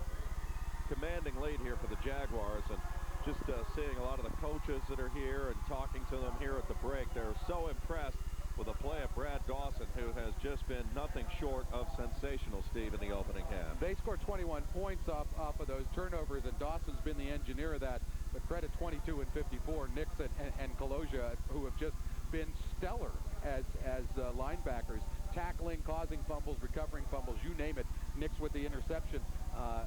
It's been a total effort by TJ, but Brad Dawson in the last 38 seconds kind of popped out of that phone booth again, didn't he? Now have a look at some of the statistics here in the first half, and how do we get to 28-7? 13-3 first downs for Thomas Jefferson. That's huge. And then Manheim Central getting all the way to the 1-inch line and couldn't poke it in with 4 cracks. That's the real big deal here. But those 3 turnovers led to 21 points. Yeah, absolutely incredible. And that last drive that they had prior to getting 2 touchdowns in the last 38 seconds, they turned that around at the 1-inch line, actually, go 99 yards, take 7:29 off the clock, and you just feel like you took the start right out of Manheim Central. Let's check in with Mike Conte here, but we'll do that here in a moment. Here are some of the possessions in this opening half as we look at our highlight package here. Thomas Jefferson. And there's the drive chart. Again, they didn't have a long field to work with. The opening 2 trips, 2 interceptions, 2 touchdowns. Then they had that long 99-yard march, but with the penalties factored in, Gary's longer. It's about 114 yards we figured out, so they went about as long as a Canadian football field and then some, but an absolutely brilliant march and never seemed to waver in the face of penalties or anything else. Maybe the biggest drive in that whole first half is the 5th one down for Manheim Central. 5 plays, and or their 9 plays, they get stopped on downs at the 1-foot line. And then TJ went 99. Down to Mike Conte. Mike? Well, Jed, you know, we were talking earlier during the broadcast about how some people felt maybe Thomas Jefferson and some of the other newcomer schools to Hershey would feel maybe a little bit awestruck with the state championship experience. But Bill Sherpak was very clear this week during a teleconference. He said, hey, you know, here in Western Pennsylvania, we have a little thing called the WPIAL Championship out at Heinz Field. That may be bigger than the state championship game out in Western Pennsylvania. Thomas Jefferson certainly by no stretch looking awestruck here at Hershey Park Stadium. Meanwhile, Manheim Central really struggling there, giving up that touchdown at the last second. Keep in mind, they've won 13 of their last 15 games here.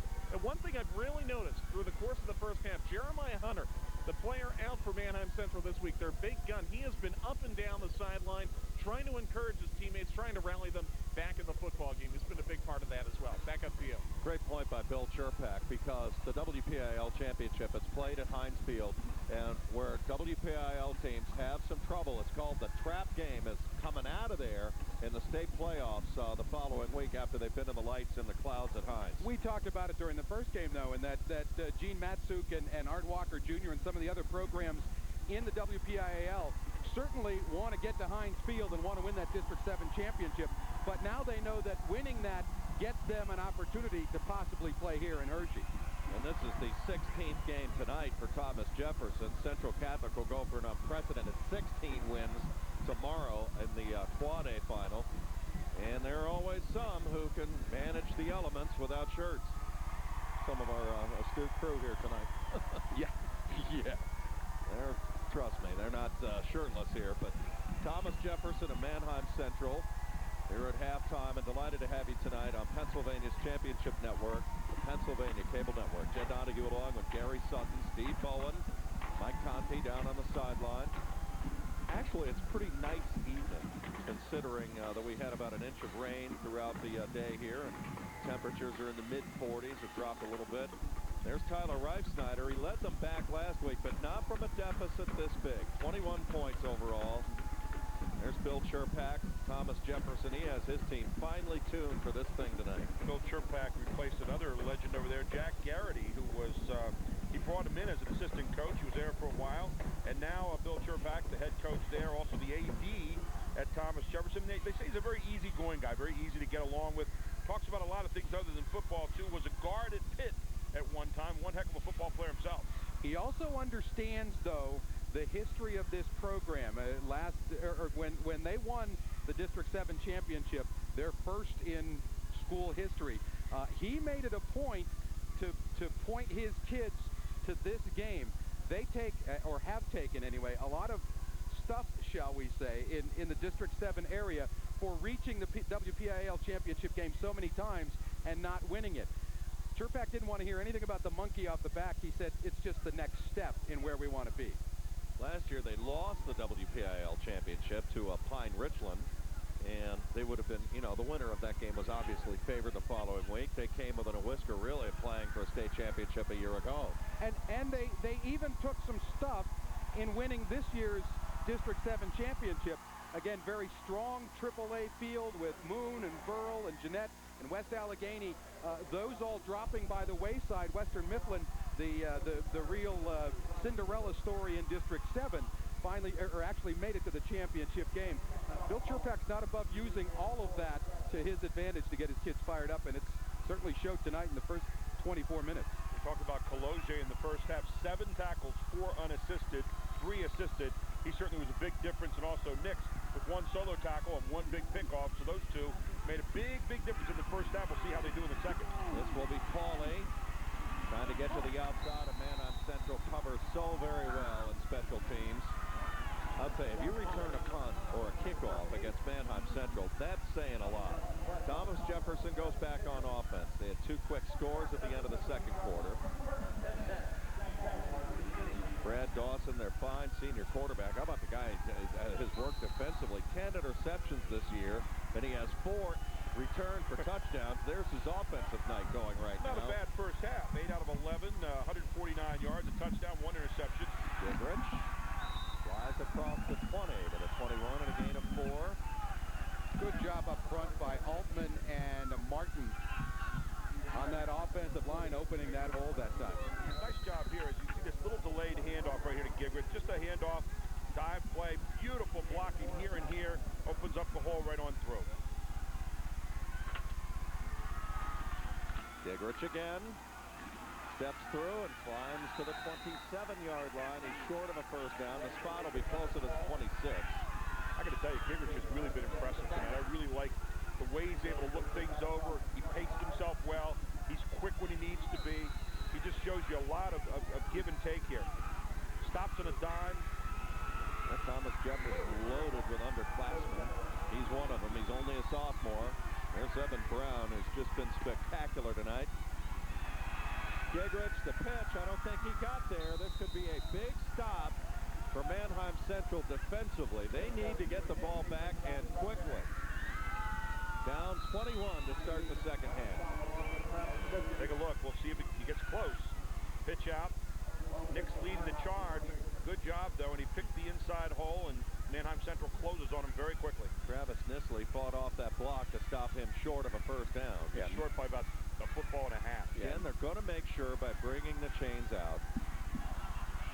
There's no question this is short by about a yard. So I think this will be the first punt of the night for Thomas Jefferson. Manheim Central with a very dangerous return game.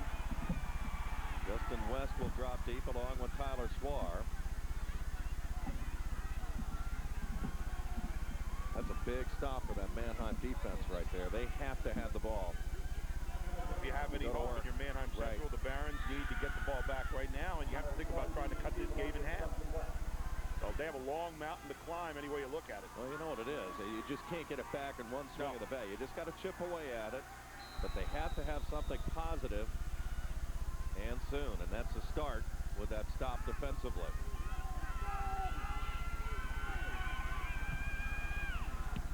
They'll set the return up. And again, there will be no return. That's a good kick. Yeah, very good kick. All the way down to the 37-yard line. Well, it was on a line, and normally you expect a bounce from those, but Evan Brown hit a nice little 9-iron in there. Here's Tyler Reifsnyder's night so far as he's running out onto the field right now to take over his offense. 5 out of 12, 116 yards, 1 TD. Those 2 interceptions have loomed large this evening, and 2 of them tips.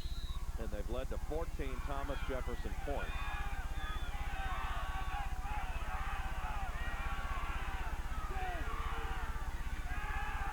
Snyder will throw on first down. Nothing open downfield. He's got to try and make something happen, and he is just walloped. Guess who? Hello, Jay. He's a monster. There are so many great junior players in the state of Pennsylvania. There's Zaga tonight. He came in with some big numbers on the season for Manheim Central. Yeah, Zuck came into the game tonight, 50 receptions on the season, a 15.7 average, and 1 reception so far tonight. I think their linebackers are going to be good next year. They start 4 of them. 2 juniors and a sophomore. Kalage and Nix are both juniors. That's Snyder. Kalage just hard ties him and throws him down. Like a one-man wrecking crew right now. Well, he had, as we mentioned at the outset, a season-ending knee injury last season, was held out of the preseason camp. But the Division I offers, I think, are coming. There's Nate Mass. They have been able to get him on track tonight. Nate Mass has been averaging 5.38 yards per carry this season so far. Not even close to that tonight, and there's the reason why. Kalage, number 54, and you watch him fighting off, great eyesight, fighting through and throwing the man down. He has to be in on 10 tackles and counting right now. Again, Huber, 1 reception. Snyder will throw on third down and drops. Impressive showing defensively for Thomas Jefferson. I mean, they just totally bolted that down there. There was nothing open. A lot of people talk about Kalage making the big play last week with the blocked extra point against Strong Vincent. That wasn't his biggest play. He had 3 stops on a drive where Vincent looked like they were getting some momentum and forced them to kick the ball away. So Graham Zug will have to punt it away here for Manheim Central.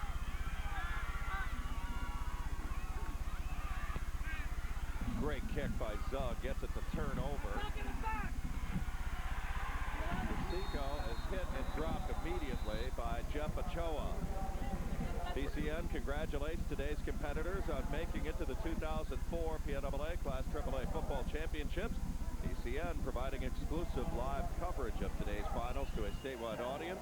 There are websites, and also email us. Let us know what you think of today's final and this weekend as well. Pennsylvania's Championship Network, and also look for their schedule. They've got the game of the week coming up in wrestling and basketball. I know we were privileged. We did Steel High in Harrisburg last year. Great game in Central PA. And I know, Steve, you've been on a few times. We've had some stuff, yep. Quick handoff. Both defenses are really playing well to start this second half. Not much there for Gingrich. Great stop there in the backfield by Mass for the inside linebacker spot, diving in underneath. And there you see 5 carries tonight for Nick. 29 yards, but his job all night has really been as the lead guy for Gingrich, doing a great job blocking. You see Gingrich brought it down right here, submarined underneath by Mass. I was just informed only the championship type coverage is up there now, but soon they'll have that for as far as the week break stuff. There you go. Just go there every day. You'll find something good. I surf that all the time. It's actually very good. It really is. Nothing there again for next. Nate Mass comes in and blows that up again. For as much as we've talked about Nixon and Kalage defensively for TJ, Nate Mass has been probably just as productive from his linebacker position. Well, Nate Mass says, I can't take you high, but I can do this. I can take you low. And cuts out the legs right underneath Nix. Look at him dive and run underneath there. Great tackle low. Well, the defensive coordinator for Manheim Central is John Brubaker, and I can tell you he's one of the best in the business, and they have made some adjustments here at halftime. So 3rd and long. They'll throw it out. This is going to be Brown, and they've got that covered pretty well as they keep him in front. Minimize the damage to the 28 and a gain of 8, short of a first down. It'll be 4th down coming up here for Thomas Jefferson. I like the play call, though. It's the first time we've seen him run that play from that formation. That gives Manheim something, a little bit something else to take a look at, and they've been very successful throwing the football tonight. Wiley Brown waiting there, trying to see if anything would set up in front of him, but not able to get to the first down. Manheim Central needs a big return or some kind of big-time lightning bolt here. It is kick. Wow, great kick. Fielded by Justin West. He'll hand it off to Tyler Sward, trying to get around the corner, and does. Now Sward moves into the clear. Has one man to beat, blockers in front, 30. Sward steps inside the 20 and hurled into bounds all the way up to the 15-yard line. There's the big play. The Barons need to ignite the comeback. A 46-yard punt and a 56-yard return by Tyler Sward. Brown unloaded that beautiful spiral, and then Swar got it and brought it straight back down, and Brown was the one to finally push him out of bounds. Well, they ran the reverse on the punt. We'll see it here. See everybody going the other direction, now coming back against the grain, and then good block right there. So number 83, not Adam Clance, rather number 83, Dan Whitmer, making the block there to open him up. This is Ochoa, steps through, has 5, has 10 to the 5-yard line. Jeff Ochoa's first big run of the night. They run behind the big center, Jay Campbell, Marcus Zimmerman, Blake Alston, Graham McMillan. They'll mark him just shy of the first down. If you're a Manheim Central fan, it's very simple. You've got to score on this possession. They had it all the way to the 1-inch line midway through that second quarter. It could not get in. And then had to watch a 7-minute and 29-second march back up the field for a touchdown. See, they barely got the snap out of there. Almost fumbled the exchange and a late handoff. There's Kaloje, just ripped that ball out of there, I'm sure, in the pile. Wow. I'm surprised he didn't need it. This guy's unbelievable. Here's the exchange. They almost turn it over here. Didn't quite have his hands on it well, and then, boom, there's Kaloje right in from the backside. So now they're 3rd and 1. Obviously getting this is where they missed Jeremiah Hunter, the big power guy in here. 3rd down conversion so far. Manheim 1 out of 6. Ochoa steps through. I don't think he's going to get this either. No, he lost about 1.5 yards on that. Well, how about play action here, guys? The run hasn't worked at short yardage. They lost yards there. Lost about a half yard to a yard all the way back. Watch again. Gets stuffed. Good job that time by Nix. Here he comes right here. You see Nix coming in from his side at the linebacker spot. 170 in there. Adam Zampatti as well. Nix read it out. Just hold his position and wait for the man to come to the hole. 4th down and 2. Ripe Snyder into the shotgun. He can run or throw. They'll roll him. Looking. Steps forward. Has the first down inside the 5. Manheim Central still has a pulse. It wasn't easy to get to the 4. No, but he made a great decision to cut it up when he did. That's his goal line defense. The shorter the field gets. Just good poison to watch. He's looking. Masses on the outside. Gets a good block for him and gets him around the corner. Yeah. Right here's Mass. Watch right here. Mass will get the block to the inside.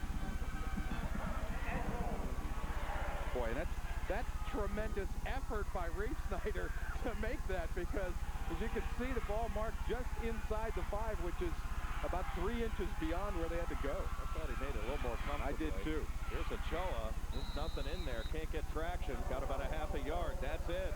I want to think about play action again, because that middle has gotten awfully tough for the Thomas Jefferson defense. Nice play that time by John Consoli, number 72, to get in there.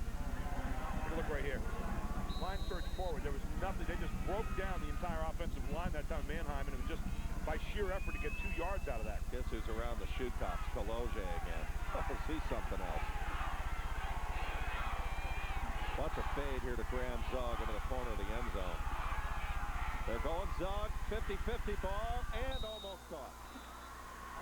Good coverage over there, double team. Good call there, Coach Jed. Nice play by Brad Dawson. Unfortunately for Manheim, Thomas Jefferson had this figured out as well, and 2 white jerseys are over here. One from the front, one from the back. Brad Dawson is there along with Kevin France. 3rd and goal from the 3 upcoming here for Manheim Central. Gary, if you're a coach, how grinding does this get when you've had to run so many plays inside the other team's 10, and you just get whacked each time. You feel like you're running uphill right now. They'll run in space. Gadshaw runs forward. It's Ochoa for a touchdown. That's a hard run. Give an assist to Jay Campbell, the center. He ran right behind him and gave him a push into the end zone. Yeah, but Jeff Ochoa made that with a cut at about the 2-yard line because it looked again like they were going to get stopped. A great second effort. But I'm telling you, watch Campbell at the end. Campbell's almost riding his back into the end zone. There's Jeremiah Hunter, and this is why he's standing over there with Mike Conti. One of the reasons they're having problems in short yardage. 165 carries, 1,020 yards, 19 TDs. He's 220 pounds. Huber's kick is up, and it is good. Manheim Central uses the big Swar punt return. And then Ochoa goes in from 3 yards out to Mike Conti. Mike? And we saw Jeremiah Hunter just a moment ago. And in fact, Bill Cherpak talked about the loss of Hunter this week leading up to the game. It's a problem that Coach Cherpak has actually had to deal with in the WPIAL finals before, where they've come up short. It's because they have lost some of their key players due to injury. But Coach Cherpak pointed out, sometimes when you lose a leader, a key player, it can actually work in your favor because sometimes you play with a little more emotion. And we're seeing Manheim Central here in the second half really showing a lot of emotion on the field, struggling in short yardage situations, but playing with a lot of heart. And I'll continue to point out that Hunter has been on the sideline supporting his team throughout this game, trying to be as vocal a leader as possible, even though he can't play in the game tonight. And he is one heck of a talent. All the majors have offered. Michigan, Ohio State, Miami, Virginia, Virginia Tech, and others. Got a younger brother, Brian, who's on the freshman team at Manheim Central this past year. And, of course, Xavier, who's playing in this game. This is Josh Polley for Thomas Jefferson. This guy's got some thunder, and he's got a big return all the way up to the 48-yard line. 43-yard return by Polley. Well, Manheim Central, a couple of big plays to get into the end zone to at least get back into the game. Here's Swar to get it started.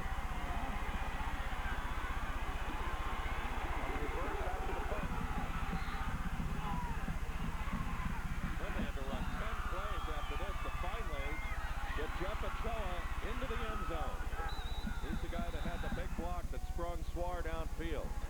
But now the big return by Polley sets Thomas Jefferson up. Dawson just going to keep it himself, trying to run to the corner, does, and hit from behind and dropped by Hunter after a gain of about 4 or 5 to the Manheim 46-yard line. The problem with Dawson every time he rolls out, you've got to fear the pass, and he freezes the linebackers, so he buys himself an extra 7-8 yards every time he's on the run. Saw Nix out in front that time looking for someone to block. Never really kind of got a block on anybody, and Dawson just picking his way through and finding a good gain. It'll be second down and 4 yards to go. Even a field goal by Thomas Jefferson is huge, and they've got the leg to do it in Evan Brown. Digridge, not much there. Tackle was made by Ty Lease of Manheim after a gain of about 1. Lease, one of the rare returning starters. He only returned 3 on defense and 4 on offense. That's one of those big plays that people aren't going to notice because it was on second down. But what it does is that it's going to force TJ, if they don't make it, they're going to have to kick the football. The fact of the matter is that it'll be bad field position for Manheim pending the return, but still. Here's Dawson, his great escapability. He's going to get a first down and a lot more in the clear and running wide inside the 20 and all the way down to the 18-yard line. Brad Dawson with a stop-start, 32-yard run, and TJ is knocking on the door again. Take a look, they've got him bottled up back there. You see him being chased down by number 52, Ty Lease again, and then he escapes, and he heads for the side. And the key to that is the decision that he makes. He sees the pressure coming from Lease and then cuts it right up inside, decides right there to go, and he does. He tucked it away. There was no thought of passing at all. He was just heading for the end zone. He is a brilliant talent.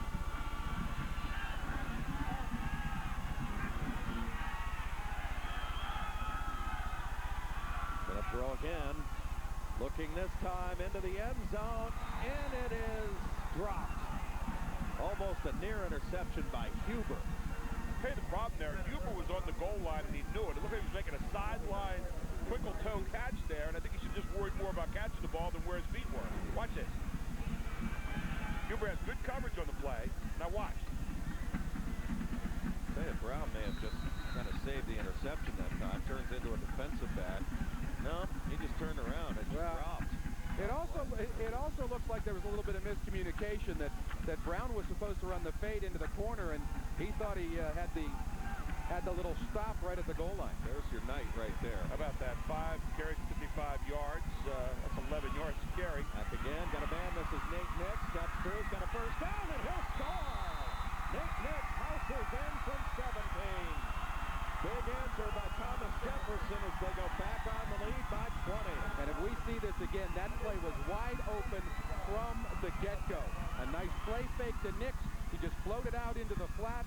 The linebacker bought the play fake, and then from here on, it's Nate Nix. So he sets the strong side up to his right, fakes to his right, and then has Nix just kind of slither out there to the left-hand side, a little slant or a swing, whatever you want to call it, throws it out to him, and the rest is history. Brown's kick is good, and as you saw in the replay, Gatchel giving up about 50 pounds right there. Advantage Nate Nix as he goes in for the touchdown for Thomas Jefferson as we look at it from field level. There you see it. Nix just getting out in the flat, and then the rest he heads home, and just a huge difference in terms of size and strength. I got to go down to Mike Conti and ask who did the tape job on the shoes tonight for Thomas Jefferson. They are styling down there. I'll tell you what, it looks like there's about 24 sets of penalty flags on the field at time tonight. You know, I don't know. I believe it was done in the locker room before the game. It's part of this team unity thing with Thomas Jefferson. As you can definitely see, most of them have taped up their entire cleats all the way up to their ankles in that yellow tape to match their pants. I want to point out, by the way, this Thomas Jefferson team, some of the players have said publicly this week they feel like they're a team of destiny. They've made 2 double-digit comebacks in the playoffs alone. They say that it really has given them an air of confidence, and even the team of destiny phrase has been thrown out by some of the players this week. So far, up by 3 touchdowns, looking good. Went overtime to beat Selinsgrove, a blocked extra point to beat Strong Vincent last week, and on the throttle tonight by 21. You know, it's amazing tonight how good the special teams have been on both sides. Sends up great field position like this. Here's Gatchel. He's still flying, still going, and he rumbles all the way to the 47-yard line. 46-yard return for Manheim Central. They're well over 200 yards in the return game tonight, punt and kickoff. Special teams all night has been the factor here, although certainly Thomas Jefferson has taken better advantage of it. But here you see Manheim Central bringing it back. Gatchel coming up the near side, just picking his way through and finding his way out near the 50-yard line to about the 47. You got to be well-schooled to have that many run backs. Well-schooled not only in terms of who's blocking, but also who's running. You have to learn how to run behind that blocking scheme, and they've done it quite well. Well, read where the wedge sets up, and Gatchel did a good job of seeing the wedge in the middle and then back to the outside as we see Zimmerman hurt on the play. For Manheim Central there. Here, take a look right here. And you see Gatchel come right down on the ankle right here. Not really. He's fortunately going off under his own power. Yeah, Gatchel came down on the ankle of, or the leg of Marcus Zimmerman, who's a 5'11 sophomore. Yeah, Manheim Central, they felt they're a year early.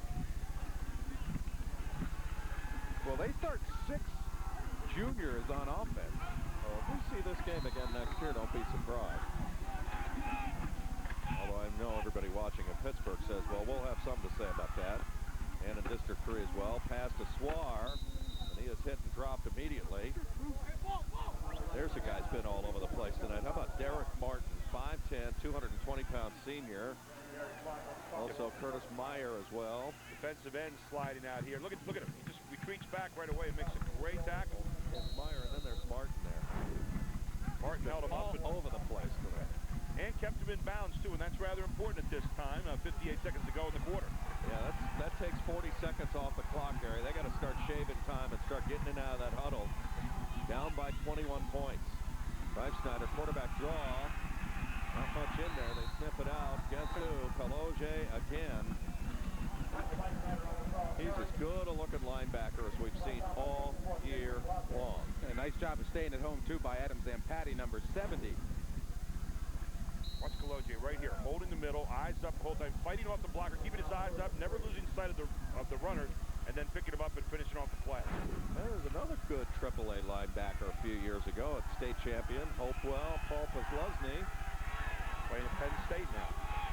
This guy will have those kind of offers. 3rd and 3. Reichsnyder steps in, throws, pass, tipped in the air, intercepted. This is Masico, and down he goes to the 33. The 3rd interception of the night for Manheim for the secondary for Thomas Jefferson.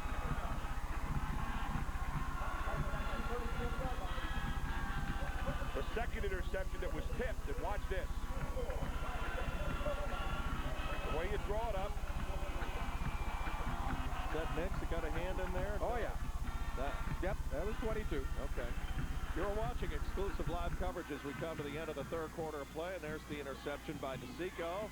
This is Pennsylvania's championship network, PCN, the Pennsylvania Cable Network. Sponsored by Wachovia. Talk to us, because when we take all that you know and add all that we've learned, together we can achieve uncommon things. Also by your local Toyota dealer, where you have more choices, better choices. Toyota is proud to support Pennsylvania's high school athletics program.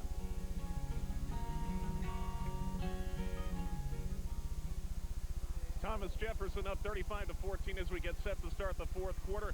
And for Manheim Central, one of the pleasant surprises on this team this year has been the play of offensive tackle Graham McMillan. McMillan has only been in the school district 1 year, and he'll be gone after this year. He's an exchange student from England. Now, he's already won a championship ring. Not here in the States, but in England, playing 8-on-8 football. He'll be going back to his home country at the end of the year as an exchange student, but really a pleasant surprise for this Manheim Central team, Jet. And his dad, Robert, coaches Hamilton Academical, a Division I soccer league in England. He also has a degree, high school degree from Scotland. Well, here's this tip drill interception. This is a 3rd interception that was touched before it was for Manheim into the wrong hands. Thomas Jefferson.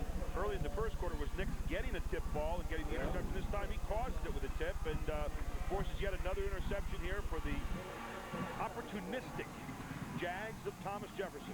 Dawson throws, little crossing pattern, complete. Across midfield, Adam plants his 4th catch of the night. Good enough for Thomas Jefferson, 1st down to the 49-yard line. Cannot say enough how good Dawson looks here. Great slant coming right down the middle, getting a good inside position, then the rifle shot from Dawson. We also saw a picture of some of the Jaguar fans. We knew how well Manheim was going to pack the stands here, but TJ has traveled quite well. And in fact, they have during the entire playoffs down at Heinz Field. They had as many people as any other school there. Comes the blitz from Manheim Central. That was a late handoff that time. Gigrich. Good blitz again by Mass, leading the charge from his linebacker spot. There he is, number 6. I remember a year ago, that wasn't in this year's WPL championship, but they have a ton of people in that bottom bowl rooting for their Jaguars. Yep. Hey, why not? They're fun to watch. They mix up the run and the pass and got this great quarterback. My goodness, they are fun to watch. It's like watching a pro set team every night. Manheim Central may have jumped offside. In the neutral zone, trying to get that little extra jump that time. Number 55, Kevin Yeagle, called for Henry in the neutral zone. Goes against the Barons. Well, last year, Manheim Central, they are the defending state champ. Got back here to defend tonight. Certainly not going as well. The big play in this game was them being stopped inside the 1-inch line. 4 cracks. Uncharacteristic of that man right there, Mike Williams. And he misses his big fella tonight, Jeremiah Hunter. Especially in those short yardage situations. To his credit, he won't make any excuses about that, though. He will praise Thomas Jefferson, and they are winning it legitimate. Gigrich. Pulled out again by Mass there, as Mass trying to make his turn around the tackle.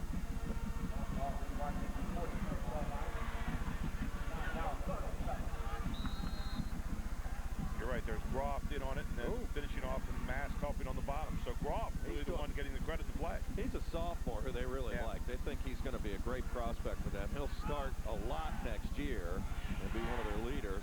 Again, this is a very young Manheim team. I'm sure that people in the WPIL are going to go make sure that Kaloje graduates after next season.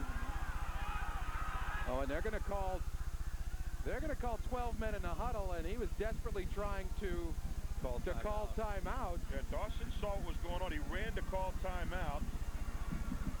There's Berth Sherpeck. He's got his shorts on tonight. Braver man than I. Of course, he's got better legs than I do, too. That's tough out here tonight. I mean, it's got some bite to it. It's around 40, but it's comfortable. But still, this is not shorts weather for most of us.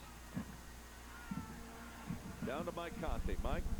Guys, a quick injury update. We saw Marcus Zimmerman, the sophomore offensive guard, get his ankle stepped on a moment ago. He went back to the bench for treatment. No tape, though. He's back in the huddle now. His return is probable. Dawson will drop on 3rd and 18. Loading long, looking plants. And it's caught. Wow, to the 17-yard line. They may call offensive pass interference here. You watch the hands of Brown to get in position to catch that. It's a brilliant catch, but I think he pushes off to get the position. Dawson's throw right there. You're almost thinking if you throw it anywhere in the direction of Brown, it reminds you of Freddie Bolitnikoff. Might have to stick him there in the uniform like Freddie used to have. I don't know. Who, by the way, is from that little upper corner of northwestern Pennsylvania. Exactly right. He's also a fraternity brother of mine, Lambda Chi Alpha. There you go. So you had it right. Offensive pass interference against Brown. Still the effort. He had the big play right at the end of the second quarter. Here's the call. Well, you can tell from where the flag was thrown. It was thrown from about 30 yards behind the play, but with a great angle. Yeah. Brown from an entire family of soccer players. John played on their state championship group that was here a couple years ago. Evan was on that team as well. John went on to play. He's at Carnegie Mellon now. And now the younger one is Ryan, who's coming in here, and he's coming up through next year, and he may well be the kicker on this team in the next few years, too. Speaking of kickers, we'll see a great one tomorrow night for Neshaminy. Kevin Kelly. Neshaminy and Pittsburgh Central Catholic. Tomorrow, Lansdale Catholic and Grove City as well. So on 4th down, they'll have to punt it away. And you are watching the AAA State Championship game, PIAA State Championships on PCN, Pennsylvania's Championship Network. Dixon and the staff at State Farm Insurance on the square in Manheim are proud to support the Manheim Central Barons.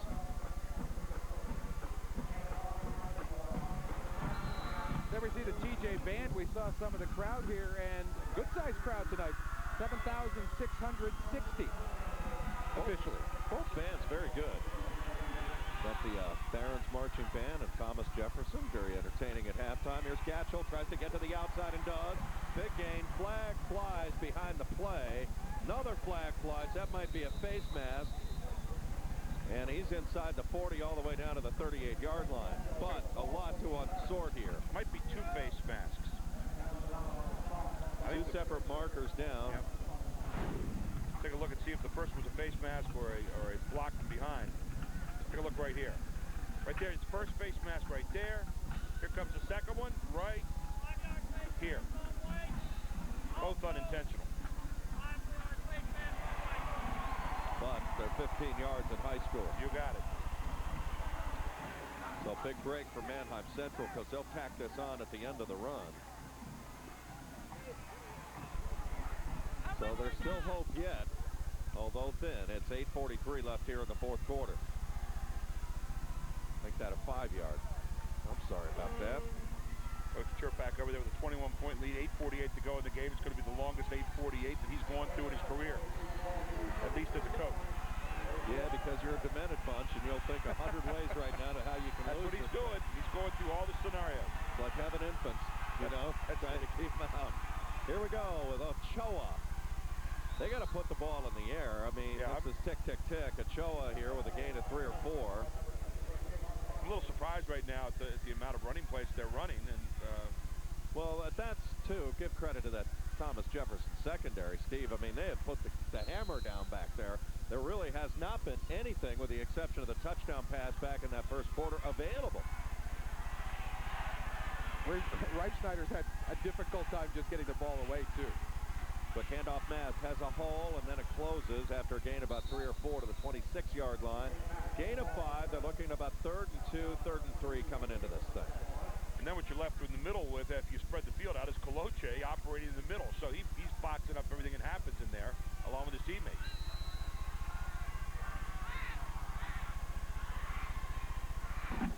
And you still kind of scratch your head at the running plays. There'll be about 7.5 minutes left when they get this play off. Snyder, keeper, has some room, gets into the secondary to the 10, to the 5, all the way down to the 2-yard line. But as we've seen throughout the night, this is not easy country for this Manheim offense. They have had to run a lot of plays. They got stopped back in the second quarter at the 1-inch line, then ran about 9 plays to score their last touchdown. We saw that play all have to do with Southern Columbia with Latour, and now we see it again. Here's the keeper. Fake it, hold it, head right around the near side, and a wide-open look almost into the end zone. Yeah, right up front is the key to this play, because the play fake and then the quick cut up inside, big hole.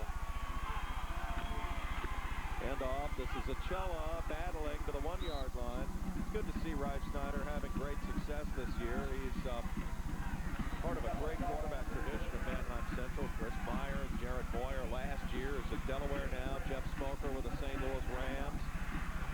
Matt Nagy, who had a great career at Delaware.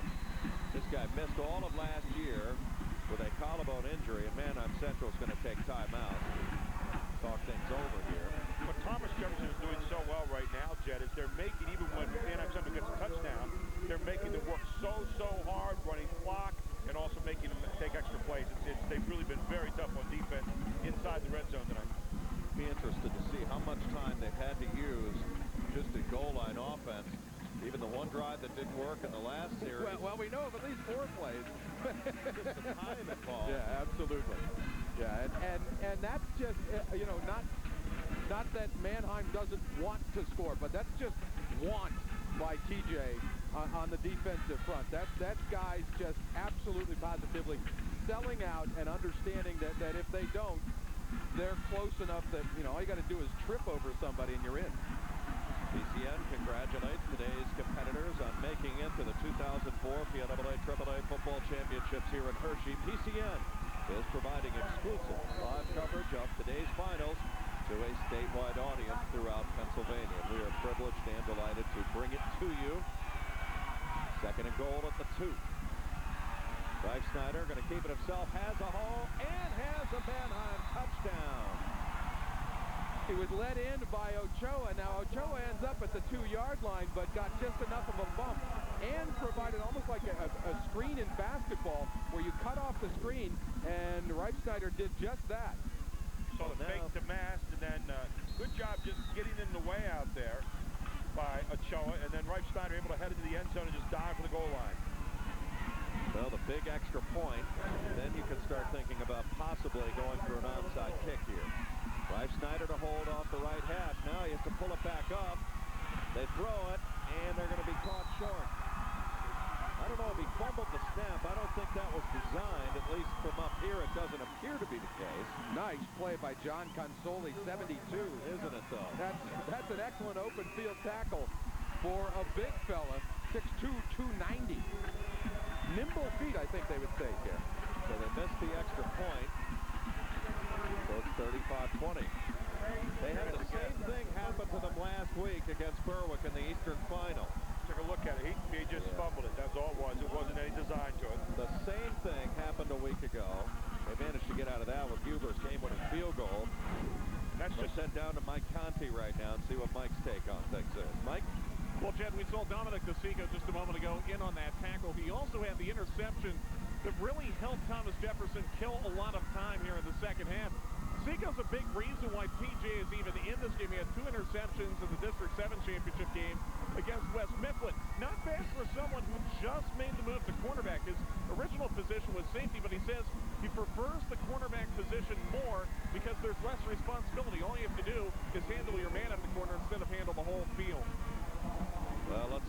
we get into a situation where they try the onside kick. All good hands people up front right now looking for the onside kick.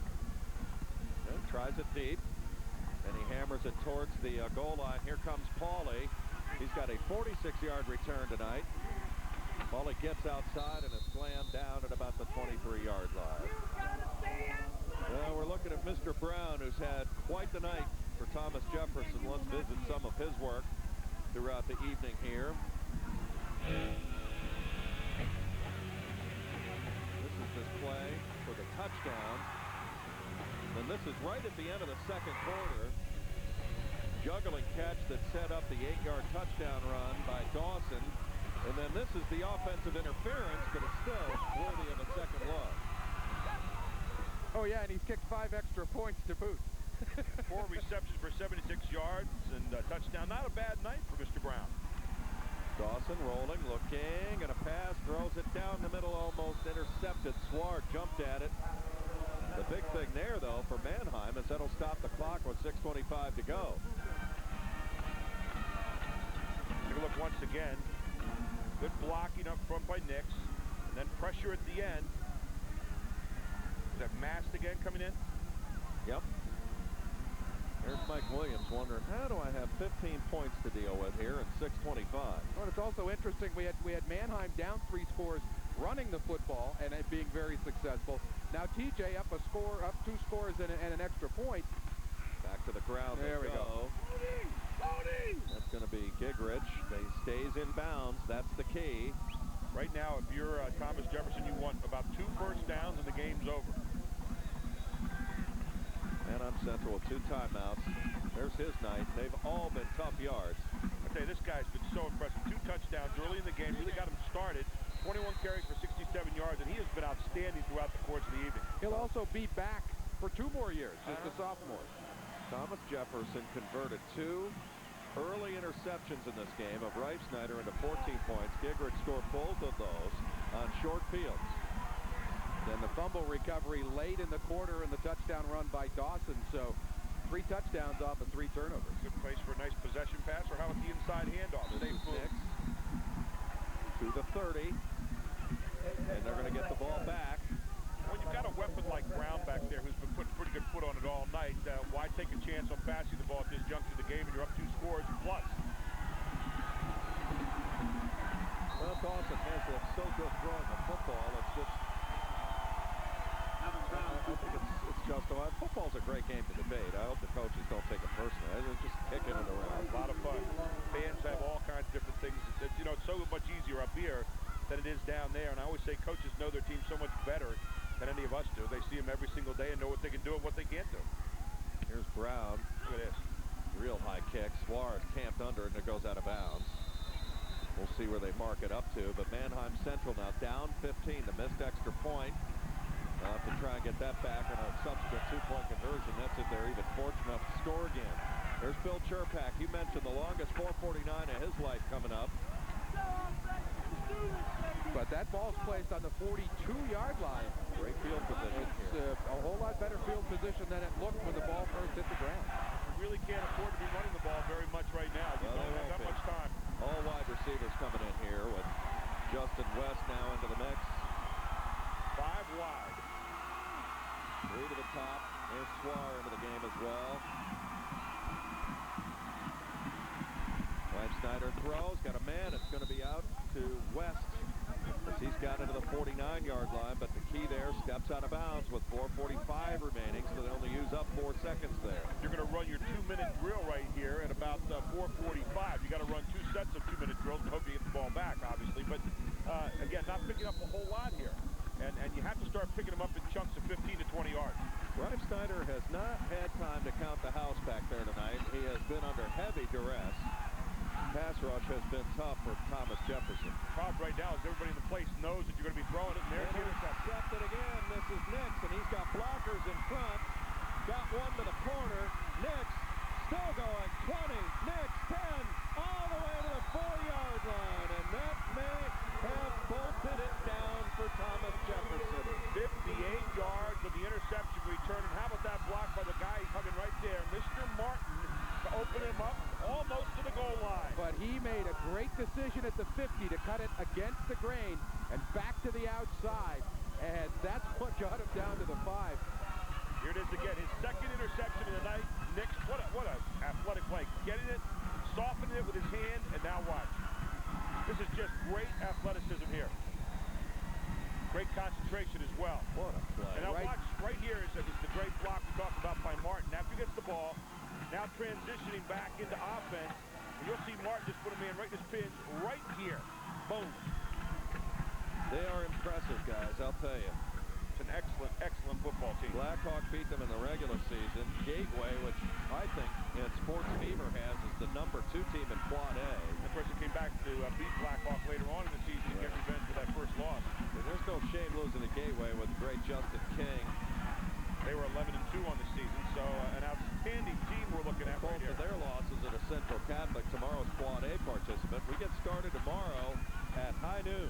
Lansdale Catholic with R.C. Lagamarcino, who's a 2,000-yard guy going up against the real Cinderella story in this thing, Grove City. Well, Cinderella's slipper better be awfully big because Big 77 Kent Uber has played tremendously from his defensive tackle position all through the playoffs. So a goal to go at 4, and then we'll have Central Catholic and Chamonix. Handoff Gigrich, churning, touchdown, Thomas Jefferson. Gigrich's 3rd touchdown of the night for the Jaguars, who are on their way to a first state championship, and it is really beginning to hit over on their side of the field. You know, when I watch this team tonight, there's one word that comes to mind, it's stylish. They are very stylish. They're outstanding, they're tough, but they are stylish. Watch this. They do it the right way. Well, their line play tonight has been awesome. Just stellar. Brown pounds it through again. Yeah, again. 42-20, Thomas Jefferson. Another big surge, and isn't everybody in Pittsburgh pleased to know he's only a sophomore? Nick's only a junior. AAA in Pittsburgh this year very deep, as was Quad A. And it's obviously showing up, and it's got to tell you how good, you know, because this is Manheim Central, it's a defending state champ, that they're moving things around pretty easily on tonight. Selinsgrove, they had to go to overtime, and then last week, the whole thing's on fire against Strong Vincent, and the blocked extra point, right? The reason they're here. Well, that and the fact that Brad Dawson took him about 63 yards with about 4 minutes left to score the winning touchdown. But you look at 56, Baxendale, the center, the guards, Altman and Martin, Kaloja and Consoli up front in the tackles.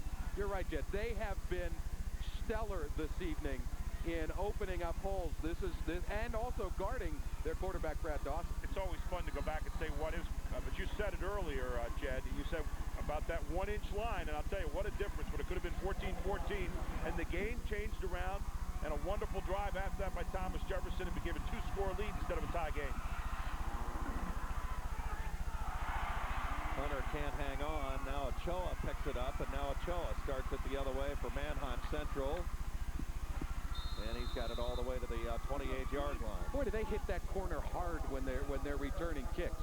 Whether it's Ochoa or Swar, they're fun to watch return kicks. Good add to Mike Conti. We've got something on Nate Mass down there. Mike, what do you have? He is one hurting fellow right now. He took himself out of the game before the extra point, went back to the bench for treatment, coming back in the game now. But, Jed, I have been watching him the whole second half. He's been hobbling around out there. A left ankle injury. He's going to try to play here in the fourth quarter, but he is hurt. Yeah, he got hit by Kaloje. That may have scrambled a couple of things. Blitz is coming. Reifsnyder just got pounded. That was Chris Greger coming from his defensive end position. He just came in untouched that time and hit Reifsnyder. And there's Mass. Well, you know right now that you're going to be passing the ball. Everybody's coming for you, and Greger just teeing off. He's a sophomore. Gigrich is a sophomore. Kaloja and Nix are juniors. Pasico is a sophomore as well. Manheim Central will probably be in the weight room tomorrow with a new goal board up. What's the date of next year's AAA state championship game? That will go up there. Here comes the blitz again. Reifsnyder throws, intercepted again. This time it's Adam Plants. And it's Plants all the way down to the 13-yard line. The 5th interception of Reifsnyder tonight. It's just tough back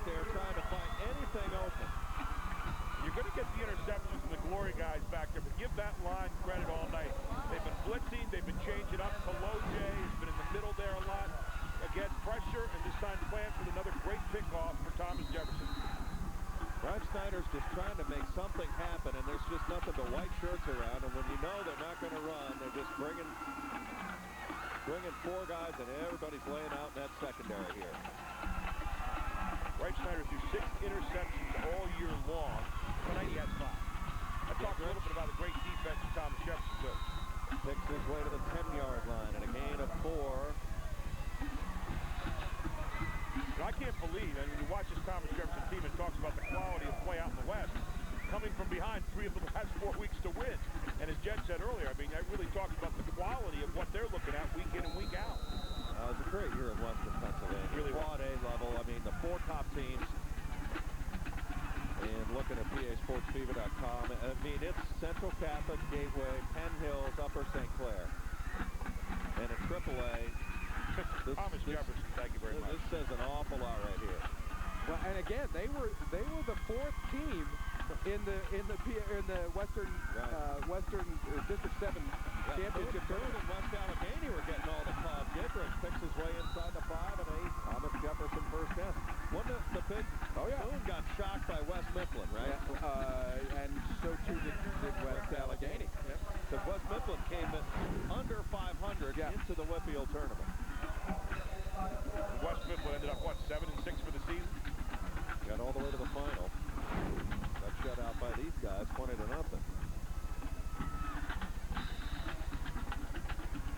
And you talk about the game last week against Strong Vincent, and 21-20, and it was a game of big plays for Vincent, a 70-yard pass, 59-yard run. This was the kind of defense we saw for most of the rest of the game. Here's Gidrich looking for his 4th touchdown, dives and scores. 4 touchdowns for Gidrich tonight. 6-foot sophomore having a game for the ages to remember. How's that to put your scrapbook? 4 touchdowns in the state championship, and your team's walking out of here. You're going to put 49 points on the board in a moment. I have a feeling the Gidrich family will be buying a few extra Post-Gazettes and Trib Reviews tomorrow. I do believe that's the case. Kick by Brown, bang, right down the pipe. 49-20. They've got 35 points off Manheim turnovers. There's Nick doing it again, another good block, and there's Gidrich following through the hole created. There it is. The blower open. I'll tell you, Gidrich doesn't take any prisoners at the goal line himself. He knows how to lay a lick on you, too. Well, 6'1", 185, and that's not small for a halfback. And you've got 6'3", 205 Nate Nix leading the way in that big offensive line.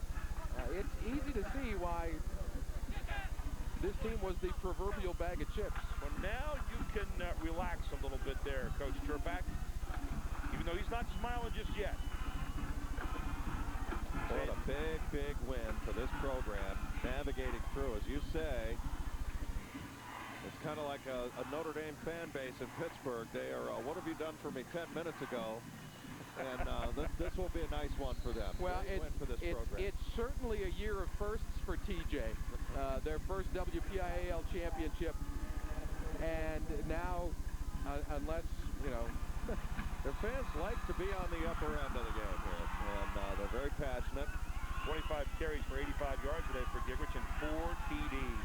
They back it up by following their team and following their kids. How about this run? Stepping to the outside for Manheim Central. Wilson. Andy Wilson, a junior. 5'8" junior into the game. You know, you used to be able to tell when the curtain calls would come at the change of possession because the clean jerseys would come in and the dirty ones would leave. With this new 8 turfman, I'm not complaining. But white looks white. I don't think anybody down there is complaining either. This turf has really stood up the last 2 years. I've talked to coaches who say this is the best surface they play on. And I walked down after last year's game when the snow was there, and I had on street shoes, and I literally could walk on there. It was like there was no snow there. It was incredible. Once we hit concrete, though, to the car, got a little dicey after that. It's a little different. Took me an hour and a half to get home. He's still in there pitching away, and kind of Zug incomplete. And even now, the angle for the conference. Here's why, the great defense. This got started tonight, this France. Another the tip play, the pick play again. And And again, he has been underdirect. This Pelosi fortunate. Nix with another interception. Great work as always. Our crew tonight has been all over it. We got another Service Electric, and you folks watching us in the Lehigh Valley are fortunate to get their work on a regular basis. I know Mike and Jim are with us tonight, and do a great job. Here's Reifsnyder looking long, got a guy breaking free, and Zug can't catch up with him. That's a real tough catch to make, looking over your shoulder like that. Is that Huber or Zug?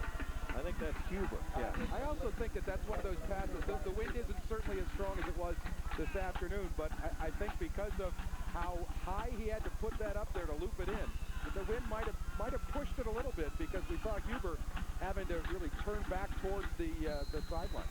Well, I don't know. I think we might be getting the water ready over on the far side. Looks like some suspicious activity in behind Coach Turnback. I don't know if I'd pour water on him. I'd have somebody guarding me. That's a chilly proposition tonight. Reifsnyder throws, pass caught, Swar to the 32-yard line, and you got to respect the defending state champs are going to go down swinging. Somehow I also don't think that his knees are nearly as cold as they were at the 6:48 mark. There he is. A little smile there. Yeah, you can smile now. It's 1:51 to go, and you're up by 29. And he gets it. And there it is. They got him real good. Look at him. Now look at his face. You got to be tough now as a coach. You can't be giving in here. You can't be smiling a lot about that. Which way to the beach, right? That's right. It's 40 degrees out here. He didn't feel a lick of that, I'll tell you right now. Snyder throws, Suarez intercepted, and this one may go all the way. This is Dawson. Dawson looking for the touchdown, and he'll score. 78 yards. Dawson with, I believe, his 5th return for the season for a touchdown off an interception. 8th for the season. He leads the team. And if you didn't have bad luck tonight in your right start, you'd have no luck at all. At the same time, we've got Gigerich with the 4 touchdowns, and we've got the 5 interceptions. But this game, as much as anything, has been right on number one's shoulders. Some great decision-making with the touchdown drive, a tremendous run the last play of the first half to score from 10 yards out. He's made some dandy throws all evening long. 6 interceptions tonight, and maybe fitting that Dawson should put the exclamation point on this one. His 11th interception of the year, his 5th for a touchdown. Here you go. Watch this. Not a bad throw. A little bit behind the receiver, though, Swar, and then picked off by Dawson, and there he goes. Out of those 6 interceptions, 5 got tipped before they were caught. Right. Here you see it again. Just a little bit behind the receiver, off the right through the hands, actually, and then Dawson, just like a shortstop, picking it off and heading down the side. Flaps come down for the last 20 or so yards to Mike Conti. Mike? Guys, let's remember once again that Dawson, who's had a fantastic night at quarterback for Thomas Jefferson, really being looked at as a defensive back prospect at the next level. He was a converted wide receiver, but most coaches have told him that in college, probably in Division I, he will be a defensive back. Certainly no surprise with all those touchdowns he's put up on defense this year. A lot of smiling faces on the side. It's nice to enjoy your last 151 now as you march home with a, 36-point lead. Who'd have thunk it? This will be Tyler Suarez at a couple of big returns tonight for Manheim. And down he goes at the 25-yard line. I give the Manheim Central fans a lot of credit. They're going to hang out here and see their team get a runner-up trophy. It was Jared Lowe, number 36, on the tackle for TJ. Well, there it is. Big win for Thomas Jefferson. There's some of their fans right there. Their team has been brilliant tonight.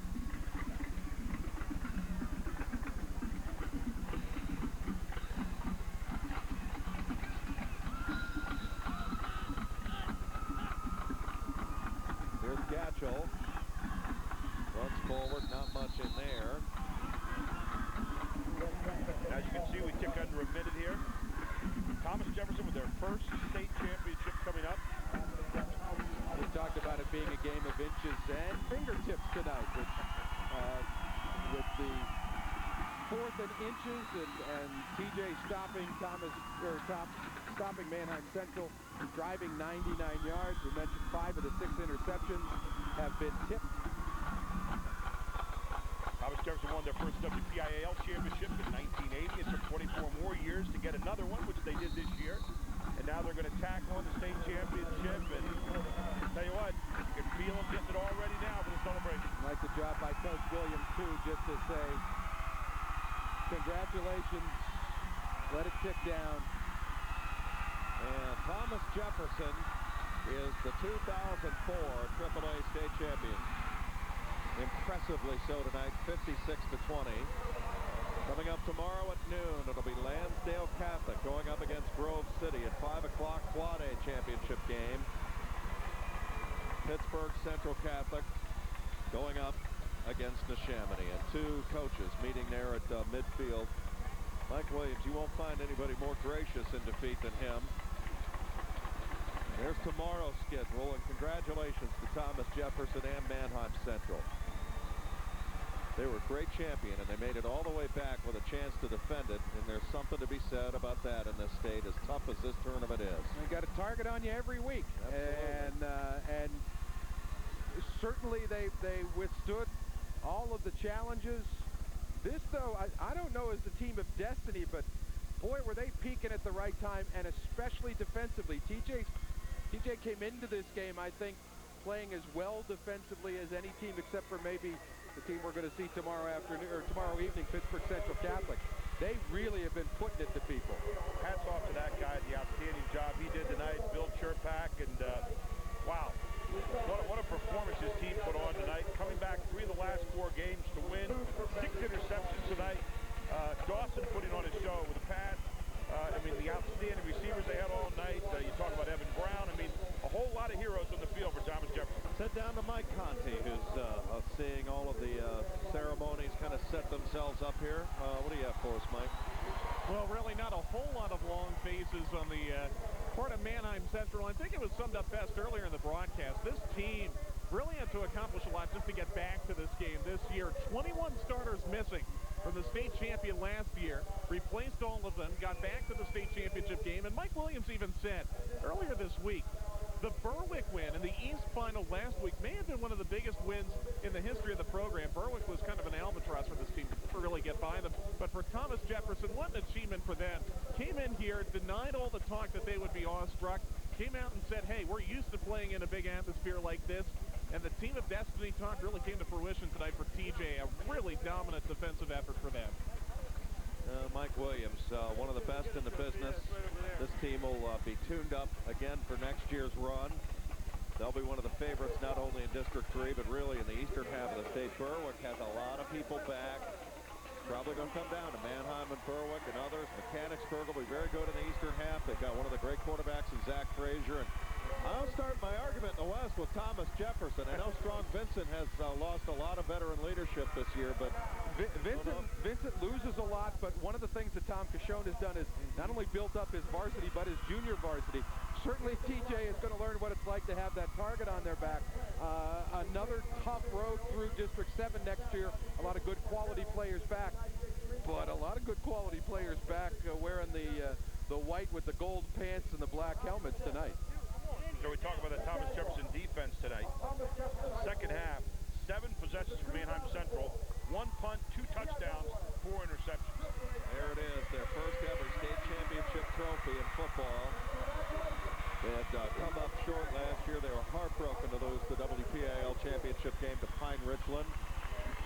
And they came back with this in mind, mission accomplished and then some, with a knockout performance tonight in the gold medal game, winning 56-20. It's also kind of neat when you're looking forward to a game and you point out certain players, and all the players that we pointed out tonight before the game had big games. Mass for Manheim Central, the 2 linebackers, Nix and Kaloja, and certainly Brad Dawson.